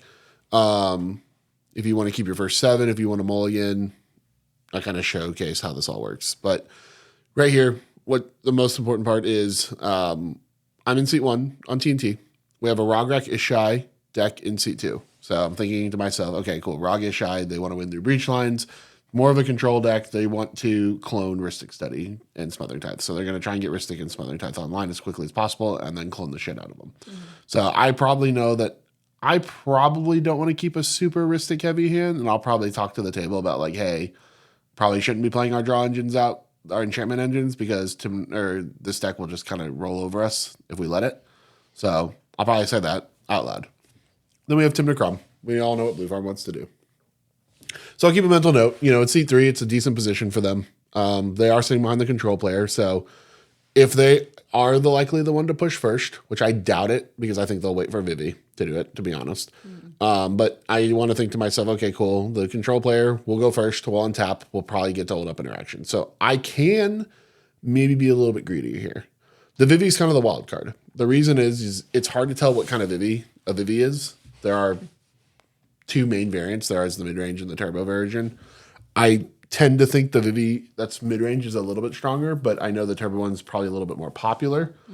The thing is, because it's in seat 4, I'm thinking to myself, interaction can be a little bit lower. I don't really need to worry as much. There is a control deck sitting in seat 2 and a blue farm sitting in seat 3. But I do want to be careful because I do know that in my head, I'm thinking to myself, okay, cool. If seat 4 pushes first, I am first in priority. If seat 3 pushes first, though, then seat 4 is more set up to win as well. So you have to be a little careful here. We probably don't want to go 2 shields down and be too greedy, but there is an opportunity to say, fuck it, let the wrong shy player handle it. Yeah. So we've now thought through that, right? I'm in seat 1, so I can be a little bit more aggressive because I'm going to get to untap first. The control player is in seat 2, which means he's going to untap before either of the more faster proactive decks go. Cool. So I am okay being aggressive in this hand. I want to aggressively get away from a Ristic Study hand. That's kind of what I'm thinking to myself. If I can push an earlier win, cool, because then I do it before the turbo or before the control player untaps. And I can be set up to take advantage of a Vivi push. So that's kind of what I'm thinking to myself. I probably want a more proactive hand. Cool. So now I know my plan based on all the factors, right? And that took me, 30 seconds to talk that up? Yeah. So now I look at my hand, right? And I've got a plan, right? We have a Nature's Rhythm, which Nature's Rhythm alone can win games. We do have an Oboro, but we don't have much else, right? We don't have mana to really set up the Nature's Rhythm. We just have a Misty and a Dork. So we're kind of missing mana to get started. We don't really have an engine that plays off that mana. So we have a plan. We don't have the mana for a plan, so we mulligan. And you can see Rog Ishai kept for 7. Probably means they're going to set up a Ristic Study. That's what I want to mentally know. That means they have a draw engine in hand. Oh, yeah. And Vivi also kept first 7. A little scary, depending on what they're doing. But if we talk to the Rog Ishai, we can probably be like, oh, hey, we might need to slow our roll a little bit there. Okay, cool. So now I look at this hand. I have 3 lands. Plan first, right? We have our Enlightened Tutor and we have a Demonic Tutor. So we have plans here. We can kind of go in any direction with this. I really like an early fish here, especially going into Vivi. And if Rog Ishai already kept a strong Ristic hand, which is likely, or a Smothering Tithe hand, I'm not as concerned playing out a turn 1 fish. So this is where you can kind of change your plan a little bit. We have plenty of interaction. And the Ottawa is kind of a wild card. It can be a land or interaction. So plan, mana, interaction. We're good. I can keep this 7. And kept for 7, kept 6. So everyone's kind of in a decent playing position. Yeah. And now we have a very flexible, very strong hand that deals with the pod. Fluster will deal with any 3 of these win cons. Misstep can slow down an early engine from like Vivi or Crom. Probably okay with Rog Ishai getting like a fish online, but I really want to probably slow down a Ristic if I can help it. That's fair. I get my own Ristic online quickly if I want to with Enlightened Tutor. I can also Demonic Tutor, or I can tutor for fish instead, which might be a better play because then Rog Ishai will have more trouble cloning that. And then I can Demonic Tutor for something more powerful as I draw more cards. So, for example, we would have we wouldn't have drawn fish, right? No. We would, Yeah. but just like kind of an idea, right? Like this hand, as we draw more cards, kind of starts to dictate where we want to go. Yeah. So, all right, we can go to a new pod. All right, let's not do seat 1 again. All right, so seat 4. All right, so again, when you look at Kinnan seat 1, that's terrifying. That's a deck that can be pretty quick if it wants to be, and generally probably going to hurt us pretty badly. They are going to their second 7, so that's good to note, but a deck that we really want to like be careful with because that is a deck that can blow us out very, very quickly if we're not careful. Magda in seat 2, another dangerous deck because that deck can also be a little bit quicker than we expect it to be. So you got to kind of take the same precaution. We know that they're going to want to make a lot of treasures and they're going to do it through a lot of little dorks. And then Rock Dress. Again, really proactive. Now, these are all 3 mid-range-ish decks. Rock Dress can keep interaction, decent amount of interaction. Magda can keep interaction for an early Kinnan. So it kind of depends. You're in seat 4, though, so it's like, okay, none of these decks are quicker, but they're not necessarily turbo decks. Kinnan is the one kind of outlier there because you never really know what kind of Kinnan you're going to get in a pot sometimes. But I feel confident that I can be a little greedier here, right? Because I'm not going to have enough mana to probably stop the Kinnan from bursting out anyway. And I let the Magda and the Rog Thras handle that. And then hopefully they just burn themselves out on interaction dealing with Kinnan and I can be set up in a position to take advantage. Yeah. So that's kind of what I'm thinking here. So I look at my first 7. All right, we have Training Grounds. That's great. We have a bird. Oculus being in hand sucks. Culling Rid is interesting here. We don't have a payoff for Culling Grit, but my God, does it hose all three of these decks. So I think I'm okay keeping this hand and saying screw it. Worst comes to worst, we hold up a blue when we cast this Culling Grit, and we get an Oculus off of it. Hard cast Oculus. Right? Well, if we're ripping a Culling Grit, we're going to lose a lot of stuff, and we might be able to exile. Yeah. 6 cards to get the Oculus. It depends, but I'll keep that for 7 because I'm fine enough on a Flooded Strand bird play, and the strength of that alone. Yeah. I think I'm fine. We get a Training Grounds turn 2. We can play out the Mana Vault and then go turn 3 into Thrasios. And I feel like it's a slower hand, but I'm in seat 4. It's not really my problem at a certain point. Yeah. Aura Shards is pretty spicy in this pod because I can really shut out it is. stuff. Getting the Cord, also really nice because now we do have something to rip the turn 3 Culling Grit into. So really strong. This hand, I think, just does not quite win, but it's close. Yeah. Not quite, but very close. Still very strong. Still something that I would keep and be just fine about. Because I can also use the Crop Rot to get another blue if I want to get into the Ristic or the Oculus. So really nice. Now we want to play this out. We've got options. But this right here, this little group, means I can pull out my best card. Whatever that card ends up being in the situation. So not too bad there. And then we'll do one more. All right, so for the third pod, for the third one, yeah. Fuck. So for the third pod, all right, we're in seat 4 again. We have Malcolm Timna in seat 1. So this is usually a pretty control deck. I mean, it can push early wins with like a Doomsday pile that I've seen these decks sometimes run. But generally, I know that they're more of an Esper control. Kinnan seat 2. We all know what Kinnan's about. We know what it wants to do. And then seat 3, Thras Vial. This deck is almost always a turbo deck. Yeah. Very rarely do I see anything but turbo. So, okay, so the turbo is before me, but after 2 control-y-ish decks, because Kinnan can be kind of controlling with the amount of interaction it runs. Yeah. That's beautiful. I love that because that means when Thras Vial inevitably pushes, because they always do, they're too greedy not to. Right. I am well positioned to take advantage of and win the game. So that will inform my mulligans are going to be greedy as shit. I want to be ready to win. So we're going to look for a hand that lets me win relatively quickly. All right. So, well, shit. Sometimes you just get handed sometimes the universe has other plans for you. No one else is winning that game. Yeah. So we're going to keep this hand off of the value of a fish. That's a turn 1 fish. Interaction's not my problem. Immediately keeps 3 pieces of interaction. Yeah, but we have a plan. We have a plan on the fish. We have a plan on the Culling Grit. Yeah. Right? Because if it draws us any amount of good cards, which those are good cards. it's a lot of mana. There's a Demcon. Thassa's Demcon.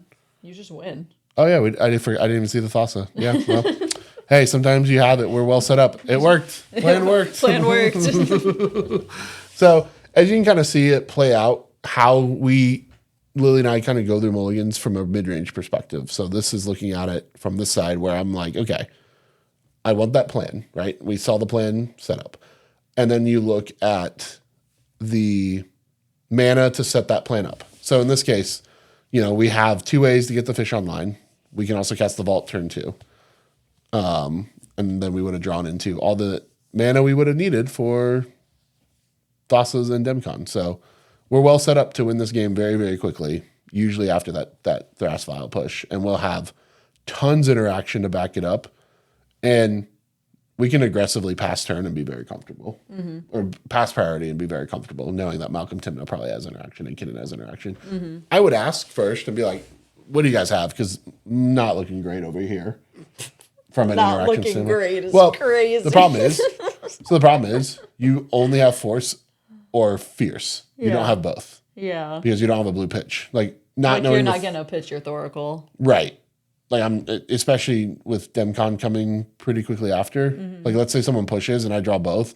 It's like, guys, I have 1 counter spell that I'm going to cast. Now, again, watch how I worded that, right? 1 counter spell that I'm going to cast. Not that I can cast, that I'm going to cast. And that way it's like, cool. I'd probably cast the Fierce. Like I'd get Thrasios online, cast the Fierce, hold the Force up, and see if I draw another blue spell. Oh, yeah. You're in another weird spot, right? But just be very careful about how you word that, because I'm not going to pitch my Thoracle and throw myself out of the game to stop a win if it's just going to lead to me having to pass turn on my turn and losing anyway. Right. So just be very careful. Very reasonable. Yeah. I want to win on my turn. The best setup I have is that I only use my one piece, use it in good faith even, and then hope that no one else has other stuff and, calculate it out and make sure that you've got a window. So, yeah. Okay, cool. So now that we've done that, Lily, I will turn it over to you to do yours. Okay, so now we have Pirate Farm loaded into eldrazi.dev, so we can kind of go through my perspective for Mulligans as a Grixis deck. So in this one, you can see we're seat 1, TNK seat 2, so, Blue Farm can kind of go one of two ways. It's either Rogside with silence effects or really mid-range, so you kind of know what to expect from Blue Farm here. Obnix is interesting, so very proactive Rakdos deck that's probably going to seek to get a pinger out or some other type of engine to further the Obnix. They'll probably go for an early commander and try to start storming off on their turn. And then seat 4, Kinnan, also interesting. So Kinnan probably is a bit greedier in this scenario. They look at Blue Farm and kind of say, you can handle this. I don't think I'm really interacting here. They probably mulligan for an engine in hopes that I push and knowing Obnix is likely going to push. So that's kind of the pod review. Looking at my hand, I think and Grixis, I do want to capitalize on being in seat 1, and I think I do want to do something a bit more proactive and rely on TNK or Kinnan to keep interaction for the Obnix if I'm stopped, especially since I'd be passing to Blue Farm. Now, I do run the risk here of passing to Blue Farm and simply letting them win, so pushing into their heuristic study too hard probably isn't advised unless I know I can get there. So looking at this first hand, I see a lot of mana. We have a Curiosity, which can be cool. No setup for the Curiosity. This is one of those turn 2 Malcolm hands, and then what, right? We have the Tainted Pact, but for what, really? We're hitting Tainted Pact on turn 3. Kinnan and Blue Farm are probably already set up, and Obnix is probably already thinking about pushing a win. So I don't really like this hand personally. I would mulligan this. So Farm going to second 7, Obnix going to second 7. Kinnan keeps first 7. Kind of hate that, kind of don't like that, but it is what it is. We look at what we have here. So this is a lot of mana, an early Malcolm, and a Brain Freeze. This also just does nothing. So I would mulligan this hand as well. So Obnix going to 6, Farm keeping second 7. So let's look at this hand. We have Adnaz, Vexing Bauble, Rite of Flame, 1 land, which is a little bit risky, but I think overall on a 6, I would probably keep it. So what we're looking at here is it's a turn 2 Malcolm if we decide to play the land, Mana Vault turn 1, right? You can't.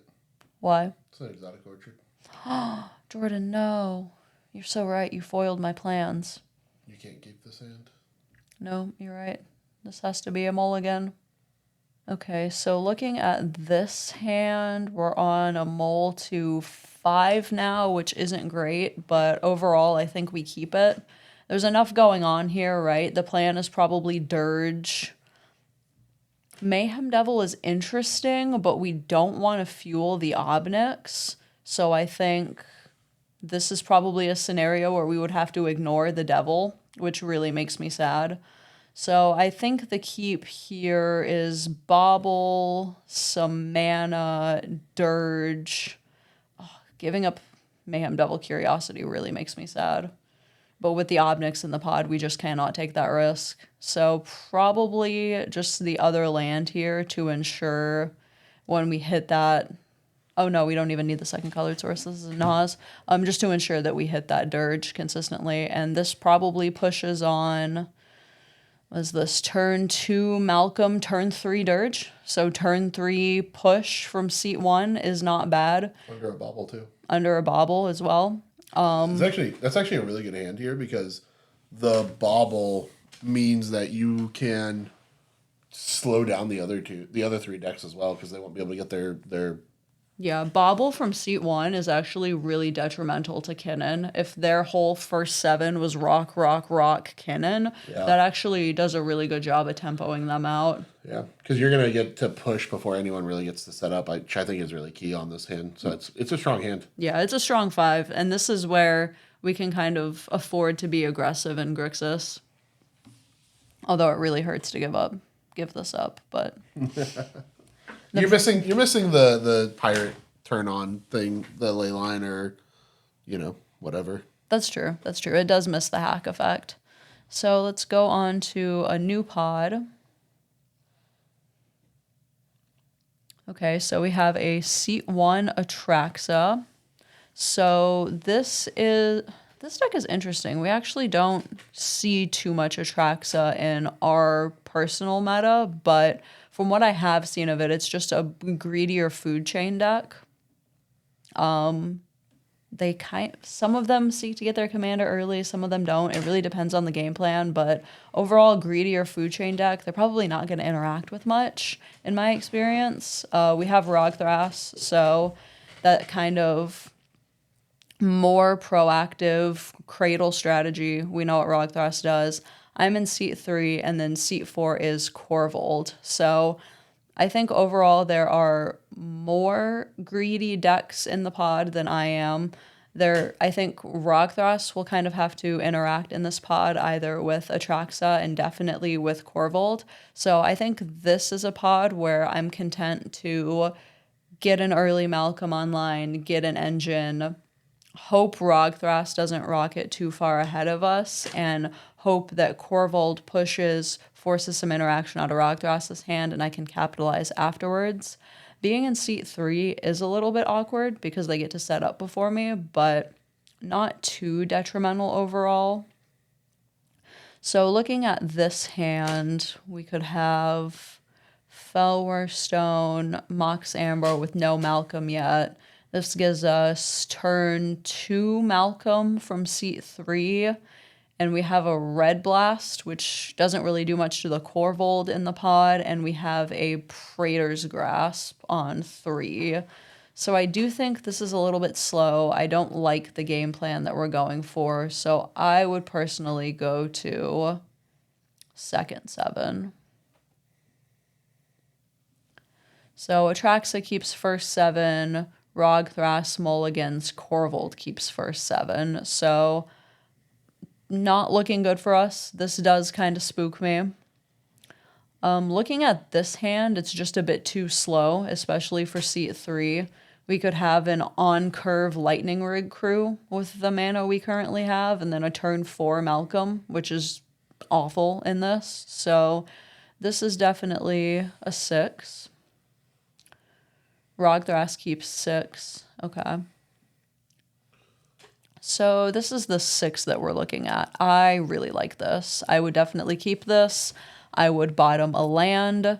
I would go ahead and do turn 1 fish. I think what I pitch to Chromox depends on my top deck. Oh, there's another land. Lovely. Okay. Hate to say it, probably the otter in this scenario. And then we go ahead and hit the Mystic Remora. I do run a Surveil land in this list, so I would go Surveil for that on the end step. Hope to draw some cards, and I think this is a really solid game plan. We also have the Adnaz when we're ready to jam it. We can get Malcolm out eventually. I really like this hand. This puts us in a great position, and we have an engine and mana to back up that engine if we want to just pay for fish and chill out on the Naz. So really good Malcolm hand. Let's go to our final pod before we are done with this segment. All right, seat 2. So seat 1 is a Kefka. So this is another Grixis deck. They focus heavily on their hand disruption and the ability to get out an early Kefka and make people start discarding cards. Sometimes to more typically run as a control shell. So they run a little bit more interaction than we're used to seeing in Grixis.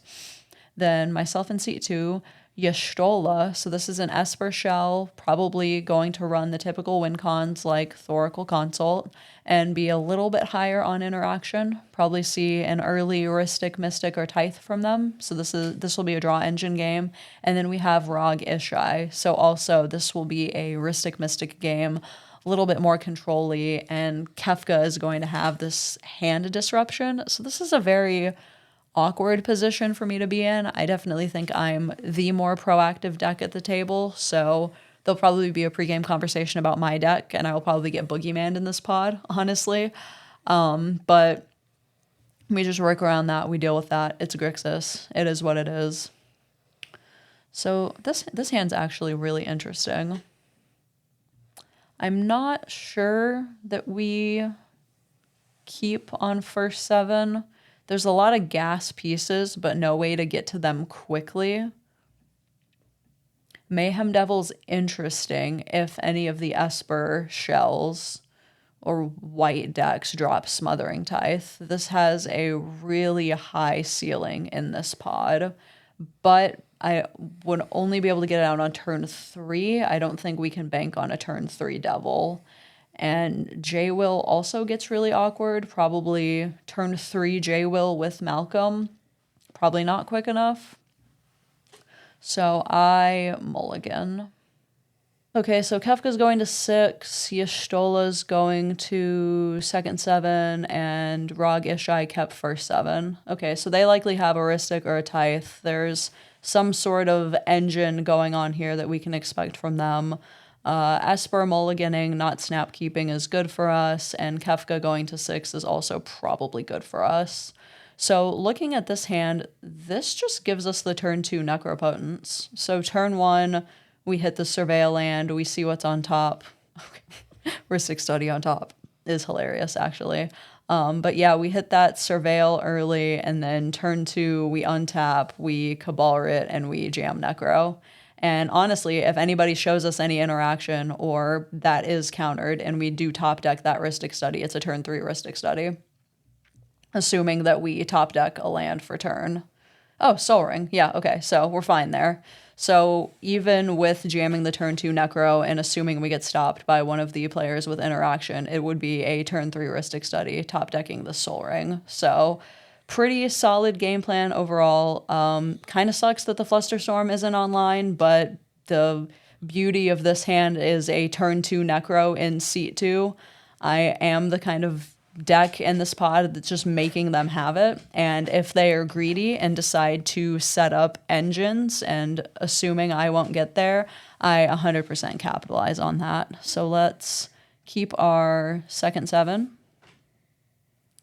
So Y'shtola kept 6 and Kefka kept 6. I think I like my odds in this pod. I'm probably just racing Rog Ishai and hoping it's not something nutty like a turn 1 Rhystic Study. And hopefully we prevail on turn 2 Necro. And if we don't prevail on that, we have turn 3 Rhystic Study, which what more can you ask for? Actually, I think it's a turn 2 Rhystic Study because you would have drawn Rhystic for a turn. Mm-hmm. And then Soul Ring would have been drawn on turn 2. So you actually would have had... Oh, that's true. I didn't draw for the turn 1. Right. So if they go to counter Necro, you'd be like, guys, well, hold on. Before you counter my Necro, let's talk. I'll use 1 to play Soul Ring, cast Fell War instead, and then cast my Rhystic Study. And then they still blow me out. Well, then they have to decide if they're going to counter Rhystic or Necro. That's right? true. And you say, look, I just want to play Necro. I'll play Rhystic Study. We can chill. Yeah. You also have an intuition. We do have an intuition. So there's a lot of gas in this. Yeah, you've got three solid game plans. Because if they let you take back the Necro, you just play out Rhystic, and then wait for your next turn and just jam again. Yeah. Jam Necro a second time. Draw some cards. You would have drawn Pact. Oh yeah. Drawn Pact and Offer. We have backup now and a rock. Yeah. Yeah, no, you're good. You're golden. I love this deck so much, guys. All right, so I hope that was helpful. I think that's a really good demonstration of how Lily and I approach mulligans and, the kind of the idea behind it. We really try to, let me rephrase it.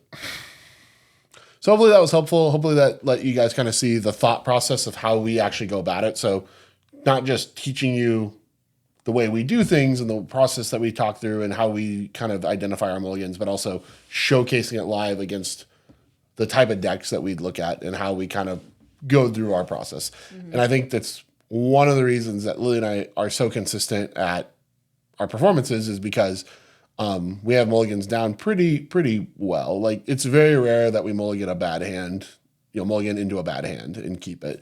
Sometimes you mulligan low. You're going to follow our plan. Sometimes it's going to bite you in the ass. It happens, right? Sometimes you're going to see bad mulligans, and it's just part of the game, right? That's variance of Magic sometimes. But I think more often than not, if your CEDH deck is, if your CEDH deck is well constructed, it shouldn't have that much variance, to where you're constantly going down. You should be more often than not seeing at least solid sixes. Yeah. In my opinion. No, I'd agree with that. Yeah. I'd say that's fair. So hopefully that was helpful. Let us know in the comments what you guys think about the Mulligan guide. If there's anything else we can add in future episodes to improve it, because we can always revisit this in a later episode as well. All right, so now that we've done that, I think we're into questions. Yep, time for questions. All right, so we'll go to question number 1. Yep, so for our first question, this comes from Jimmy in our Discord, and they ask, are there any cards that you frequently want to include in decks, but they never seem to make the cut? If so, why? Cards that come to my mind are Lightning Bolt, Brainstorm, and Trouble in Pairs. Ooh. That's a good question. I like that question. Cards that don't make the cut. Well, I can tell you Valley Flood Caller doesn't make the cut in my TNT, but I want to frequently throw it in every other deck. So unfortunate. The problem is it does go in every deck, so I still feel like that's a cheating answer. What's a card that I constantly want to add and never makes it? I feel Lightning Bolt is a really good example. I joke about that in Malcolm all the damn time, but I'd never actually do it. Stroke the beard. So I think for me, Diabolic Intent, I always cut it from all my lists. Because it always ends up feeling way clunkier than I want it to. I just added it to Pirate Farm. That's so funny. The only deck I've ever found success with it in is any deck that runs Rog. I really enjoyed it in Blue Farm. Interesting. I really enjoyed it in Farm. I actually hated it in Farm because most of the time the creature I'd have to sack was something I really didn't want to sack. So it'd be like Lotho, for example, who I really don't want to get rid of. Or it'd be like PFB, who I didn't want to get rid of. I would... Oftentimes when I was going for Breach, I'd sack Timna, let it go to the yard, have an extra card. Okay. I always used it as Breach fuel, which... Again, maybe I just suck at Breach lines. Shocker. We've been over that. I don't even know if I'm running it in my Terra list. No, I think you are. Am I? I thought so. Maybe. I'd have to look. I could be wrong. It's a card I like in theory. It just always feels awkward. No, I get that. Yeah. That's fair. That's the reason I kept it out of Malcolm Vial for so long, and it's only testing now. If my only creature's Malcolm, I'm not sacking my boy. True. But we'll see. Oh, you know a really good one? Cyclonic Rift. I feel like... That's a good one. I feel like that card always is in my maybe board in almost every deck I play. Oh, yeah. And only 20% of the time does it actually make its way in. I'm testing it. I'm retesting it in TNT, but I'm already not liking it again. Yeah. I hit a Rog Thras, bounced all their cards, and they immediately redeployed the entire hand, and I was like... Yeah. I actually just took it out of Pirate Farm, funny enough. That's one of my flex slots in that deck. Yeah. For many of the same reasons. I thought, we can get up to 7 treasures really easily in a game with Malcolm, or just 7 mana, period. This is fun. And then you try to bounce the creature decks, and all they do is redeploy. Yeah. And you're sitting there looking stupid. So I get that. Another one is Bloom Tender. Okay. I never played Bloom Tender. Every time I've ever tried, it just ends up becoming OBM fodder. Every single time. That's so true. It's the first card that dies every time that there's if someone can do a single point of damage to the board, it's always OBM that dies first. Every single time without fail. You mean Bloom Tender to OBM? Sorry, yeah. Yeah. Sorry, Bloom Tender. If there's an OBM, a Mayhem Devil, a friggin' what's the stupid red sorcery that does a damage? Gut Shot. Gut Shot kills it. It gets bolted. I've had it with the stupid Magda split second card where it does like 2 damage. My Bloom Tenders died almost every conceivable way in Magic, I'm pretty sure. That is rough. It only makes 4 mana, like, come on. Oh, only 4 mana. Sure. Not that deep. Yeah, but like that card is always in and out because of that, because it eats everything. I'm trying to think if there's other cards. What's another one? Ooh, Windfall. I feel like in theory, Windfall is really fun and you can just capitalize on that greed right away. But the thought of also drawing your opponent's 20 cards or what, hard pass, honestly. Yeah. Like, that's a card that sounds so fun and you think Grixis would want to run. Never actually pull the trigger on it. Treasure Nabber. That's always one that I like have on my sideboard for my red decks. Treasure Nabber? Yeah, you don't know that card? It's just so random. But that's a card I like a lot. I can see that. They just don't run any red decks right now that would use it. It's fair. Because like Terra wouldn't use it. No. That's the only red deck I have. No, you're much too turbo for that. Yeah. Mystical Tutor? That doesn't come into any of my decks. Mystical Tutor is a good one. Even my Terra deck, like people say I should run it. I hate Mystical Tutor though. I don't know why. I've just always hated it. One for Gitaxian Probe. I always feel like I try to justify it to myself and say it can crack top deck tutors when you have Flash with, post Necropotence, or just crack top deck tutors, period. If you have an Imperial Seal, a Gitaxian Probe, and you want to instantly top deck something on your main phase. It sounds so fun in theory. I just never actually have the slot for it. Ooh, last one for me. Legolas's Quick Reflexes. Never makes it in. Okay. It's so good too because it's split second and it just terrorizes boards. But only one deck I have it in is Vojo. Yeah. That's it. Of course you do. It's gross in Vojo. Oh, my last one, Knuckles the Echidna. I always feel like it would go great in Malcolm, and I think it would be so silly to get up to the 30 treasures, right? Get up to the 30 like treasures and win the game. I'm just sitting here, guys. Oh no, I win. I know it never actually happened, but Knuckles never seems to make the cut. I've had Smothering Tithe with like 40 treasures before, so like go to your turn, people forget that Knuckles does that. Exactly. You go Knuckles trigger, I win the game. Your opponents would never actually let you get away with it, but it would be so silly in theory. I think it would happen exactly like one time. Yeah, and then you never get got by it again. Yeah. Like the players would just like completely forget that Knuckles does that because no one really pays attention. Or there's just like a huge stack battle. You're just sitting there. You're minding your business. It's the kind of card that like flies under the radar, and then like, so I win, and everyone's like, wait, what? Especially with all those silly things I run, like Lightning Rig Crew, Kedis, like all the treasure generators I can get out there. So reasonable to get to 30 treasures. 100%. Yeah. Next question. Yeah. Okay, so the second question comes from Andres Torres 1799 on one of our YouTube videos. Jordan, is there any temptation to convert TNT to Rogthras? What changes are you making to evolve TNT, and what direction will you head in as a result of this tournament? I don't remember what tournament we were discussing there, but... Probably the Boil 3. I think I remember answering this question in the comments. FYI, I answered most of the comments. But Lily does answer some, but it's mostly me. Let's see here. No, but also maybe. But probably not. I'm going to say no. I feel like you had a bad time when you tried Rogthras. It's not that I had a bad time on it. It's... The deck feels very vulnerable to getting blown out more than most of the farm variants. Because, like, if you don't have a draw engine and you're really relying on the Thrasios thing, and people just kind of shut down everything, which is what happened to me. I had a tournament where this particular store I took Rogthras to. I'd had some pretty good success. I top 16'd every tournament I took Rogthras to. And then I went to this local store, this very small hole-in-the-wall place. It was like, I remember this. Timmy Max or something. It's like 25 people. Every game I played, my Rogthras got absolutely shitted on. It was awful. Round 1, I got lied to by this one guy, which was annoying. But I mean, even then, right? Like, I wasn't winning that game, regardless. Like, my hand was bad. That was the other thing, right? My hands were really awful all day long. It was just like the kind of perfect storm of events. So my hands were awful. Couldn't have stopped shit anyway, but also just got lied to for no reason. Round 2, this guy was super traumatized by Rogthras, so he kind of threw the game. just stopping everything I was doing, while the Blue Farm player was allowed to deploy his Ristic Study and then, do the Blue Farm thing. And I'm sitting there getting my deer countered, getting my cradle countered, I had something else dumb countered that game too. It was just awful.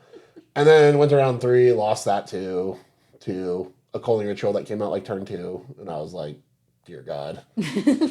Take me home. Take me home. It's like, I want to be on TNT. But like, because the deck is good and they can do the thing. But a lot of games, I just felt like if Thrasios got killed at all, I was just done for. Yeah. So like most of my hands had to be like really interaction heavy. But for some reason, my mulligans were just really bad that day. So I wasn't able to keep interaction. I think the best hand I kept all day was a 4. Oof. So it was just like, it was a really bad day. It was also not my deck. I was playing somebody else's like version of the deck. Yeah. So I was like, cool, I'll go and tinker with it and fix it. But I just didn't have the motivation to, because I'd only been running it as a favorite of that person. And so I went back to my TNT, which also felt better. And I just started winning tournaments again and doing real. So I was like, why even go back to Rogfest? Yeah. So that's the first part of that question. Second part, how am I adapting the deck? So I've gone back a little bit more to like generically strong cards. So I've kind of scaled back a little bit on the token generator build just to test right now. Because Oscillate Pride's been a little underwhelming. Mostly because the decks in the format right now are getting very creature heavy. So Oscillate Pride's felt a little underwhelming lately. Which has been a little, I like that cat, so it's a little sad. And I bought the full art foil edition. Oh well. You do like that card. So I've scaled back on that card. I'm off Conqueror right now, Charismatic Conqueror for now, and just seeing if I need it, because I felt like a lot of games has either been just okay lately. I feel like games are just getting faster, so Conqueror has been kind of hit or miss. And then I'm just trying to fix the list. Like I think going back on Grand Abolisher helped. I've also been just more aggressively going for Oculus lately, and Grand Abolisher feels a lot better with Oculus because I can flip it up, special action it, and that's pretty awesome. Yeah. And Oculus is still a house, so. I think that's been kind of just the idea, is just get a little bit more interactive as well. Like I said, I was on Cyclonic Rift right now, just testing that. I might change it out for a different card. Been testing like Swan Song and Force Negation, like if there's one's better than the other. Fixed the mana base a little bit and changed up the lands to be a little bit more efficient and faster. I don't know if I succeeded in that. I'm still testing this kind of newer version, and I think it's still private, so I don't know if everyone can see it. I could be wrong about that. I don't even know anymore. Yeah, I think those have been the big things so far. Nice. I really just need to do the deck tech TNT video. People have been asking for it for so long. Yeah. One day you'll oblige. One day. Maybe next week. Maybe. If y'all are lucky. Wild.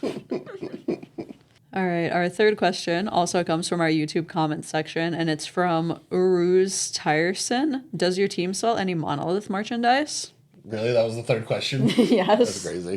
No, we don't currently. But due to popular demand, we will be rolling out a store as soon as I'm done building it. It's me. I was supposed to get it done. I've been lazy this week and slack-a-lacking a little bit. So I will get it done. Right, because right now we have a private internal store for this. So we're making one that's public-facing. Yeah. Be more colors and stuff. Yeah. If people are interested, I think you're also trying to gauge interest there for a little bit to see. But I know that's not our first question about it, so. Yeah, we just weren't sure, like, why anyone would want to. But we've also had people asking for, like, the jerseys, which was unexpected, very flattering. Unexpected, but kind of cool. Super cool. Yeah. It is actually really cool. So, yeah, we're working on that. Also, like, Drake Academy merch was something we weren't really going to focus on for a while, but we've also been asked about that. And we're trying to figure that out, too. I don't want to just make a bonfire store for the Drake Academy merch. I want to do something custom for you guys, but I don't know. I think that might be on my skill set. So yeah, and let us know if you'd be interested. If there's interest, we'll figure it out. We'll get something going if there's interest. So yeah, we haven't really worried about monetizing the channel. We've just been mostly focused on content. Yeah. Even a lot of our sponsorships are through Monolith rather than. Actually, we don't have any through us, mostly because we haven't reached out or cared to. We're just like, we'll let Monolith do it, and then we just make content. We just have fun with it. Basically. So, yeah. All right, so with that being the final question, we can move on to the tournament breakdown. Yep. All right, cool.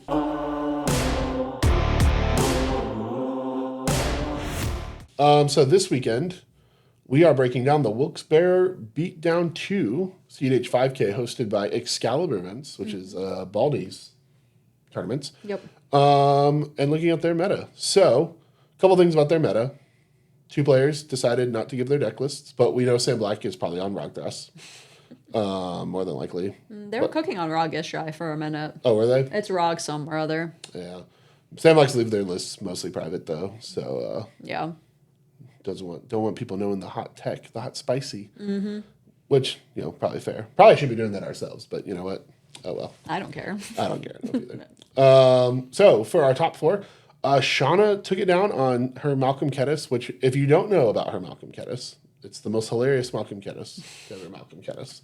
Because it's not a Malcolm Kettis list. It runs 2 creatures, exactly 2. And it's Clever Impersonator and Niv Mizzet Perun, and it's a polymorph into Niv deck. Hilarious. Shauna, please tell me, why is one of them not Glinthorn? Like, just honestly, right? Because, if you had Glinthorn, you either hit a dragon, a Rhystic Study, or a win. Right? Am I wrong? So we actually, I think it was an SCG con, maybe. We actually played at a tournament where I was on my Malcolm Vial and she was on that list. And we were talking about it because I won with a Glinthorn Buccaneer, actually. And she's like, man, maybe I should be on that. And I was like, hold up, are you not? What are you doing? But no, congrats. I love to see somebody else cooking on a Malcolm variant, even if it is Malcolm Kettis. The hell this yeah. This is not Malcolm. It's Malcolm Kettis. It's Niv masquerading as a Malcolm. No. Congrats nonetheless. Seriously though, I mean Glinthorn, right? Am I crazy? The Minotaur. Come on. 1 card win con. But for real, congrats. Tim on Malcolm Vial. Hell yeah. Yeah, I'm sure Lily's very excited about that one. Hell yeah. Drummond on TNT. I was excited about this one until I saw the list. Jordan. I'm just giving Jordan shit because this is Turbo TNT. Hell yeah. With Necro Dominance and Necropotence. Hell yeah. This is tech lifted straight from Europe. I've seen this at Balloon Con not that long ago. So I know exactly which list he's That's funny. I just don't understand it. Yeah. Okay, here's the thing though. We had this conversation about Sisse last week. You see You see the slower deck. You think, Thrasios, turn 4, and then they hit you with the Necrodom, and you're like, what the fuck? Yeah, but then how do you win without Breach? That's where I'm at. Ask Jorman. I don't know. Meme bet, no, that's not meme bet. That's them duels. Yeah, I don't know. Oh, there's a meme bet. So you just brain freeze? Wait, is he running brain freeze? Nope. I don't know then. What the heck is repeal? What the heck? What the heck is repeal? That's funny. Oh, we're doing dramatic reversal. Oh, are we on ISO Rev? Nope, we're not on. I don't know. I mean, Thassa's Demcon exists, right? Yeah, but think about how hard it is to rip a Thassa's Demcon when you're off of a Necro.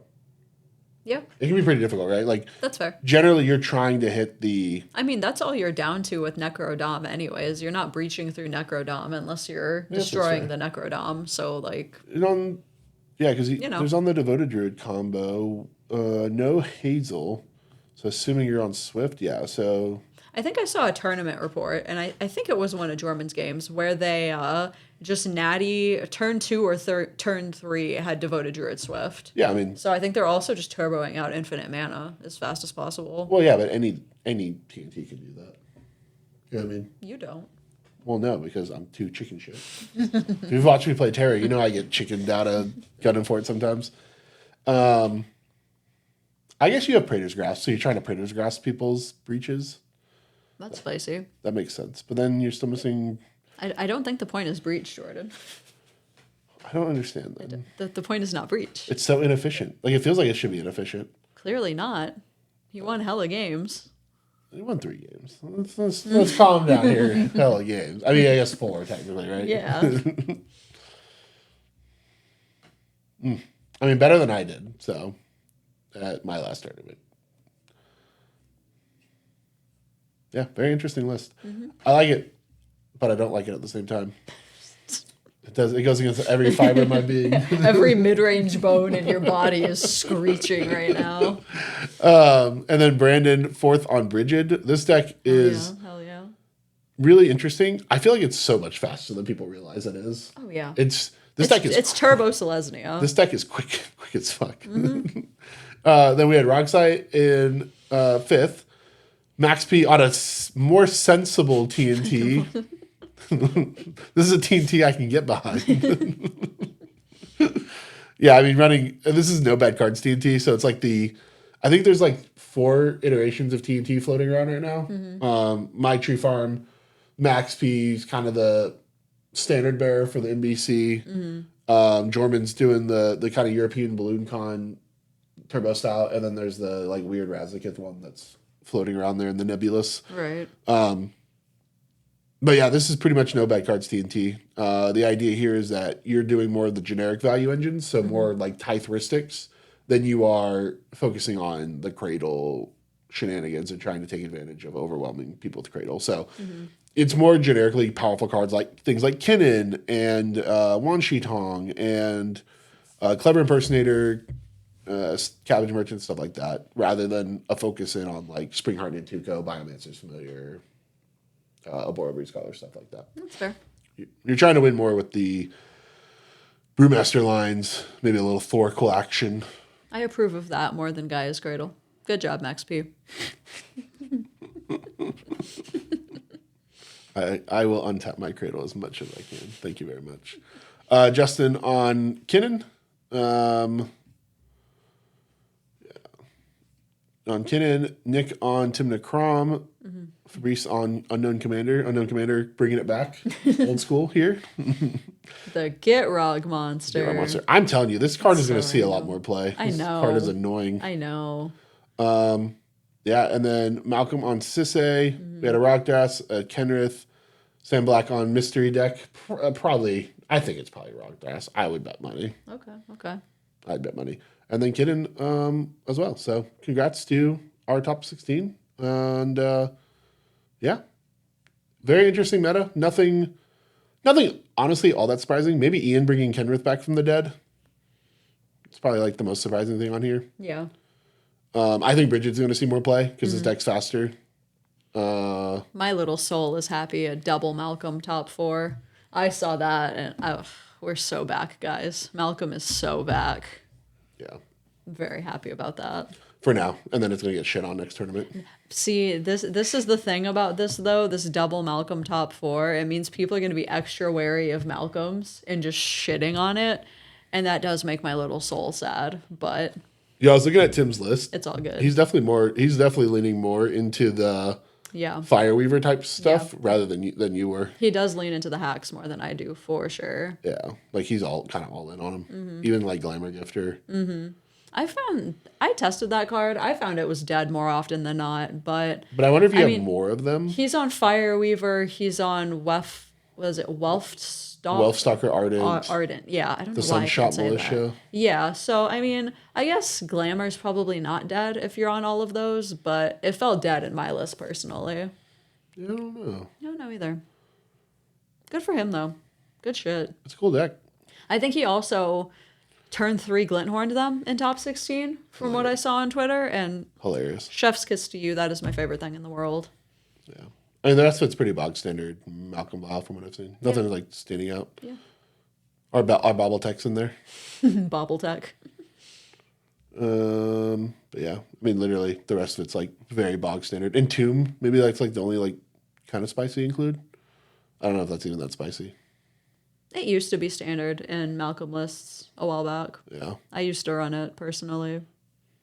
Makes sense. A little bit more wheels. The Gataxian probe. We talked about her. Yeah. A little bit more wheels than normal. Yeah. But yeah. I mean, this is a pretty standard tournament. Honestly, not really that many surprising standouts, like, to be honest, so. Rog, Timna, Blue Farm, the one Rogsai player. There's always one Rogsai player. Our trend continues. Unless Fabrice was also Rogsai. We'll never know. True. The world may never know. So, yeah.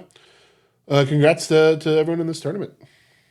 So that's all we have time for today. Thank you again for tuning in. hopefully this was helpful, that the Mulligan discussion kind of gave you some ideas on how to kind of go about it yourself, and that, hopefully your hands are better. I think that's kind of the goal here. I really just want to see players able to play the game more often. I don't think there's a more frustrating experience, both for their opponents and for them, than someone who just sits there and does nothing all game. The way this format works is you kind of need your opponents to also be able to play at least a little bit into the game to help you, especially in those early pods, especially for mid-range players. If you're a turbo deck, watching people go down and mold oblivion is probably your dream. But for us mid-range players, we don't like it as much. So, hopefully this was helpful, and kind of give you some ideas on your next games. We do again appreciate all the support on the channel. Thank you to everyone who's continued to tune in. Hitting 1,000 subscribers last week was really awesome. And then immediately blowing up that video into being one of our biggest ones we've had in a while, which was really special, also just really awesome. And then to go from 1,000 subscribers, cheering about that, to now over 1,100. Yeah, I think that's right. 1,100. Yeah. Which is, again, just really awesome, really cool. And, we really can't appreciate it enough.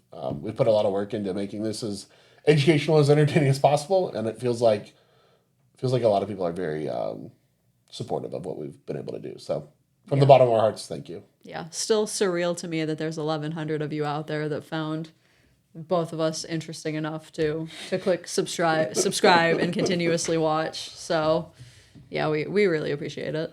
Yep. And we'll continue to make the educational content. We've got tons of topics still lined up. We keep finding that there's a lot to talk about. And that's before we've even touched on any one specific deck, which could be a whole series in and of itself, to be honest. So definitely check us out every Thursday. Yes. I don't know why I almost forgot that for a second there. And we'll see everyone next week.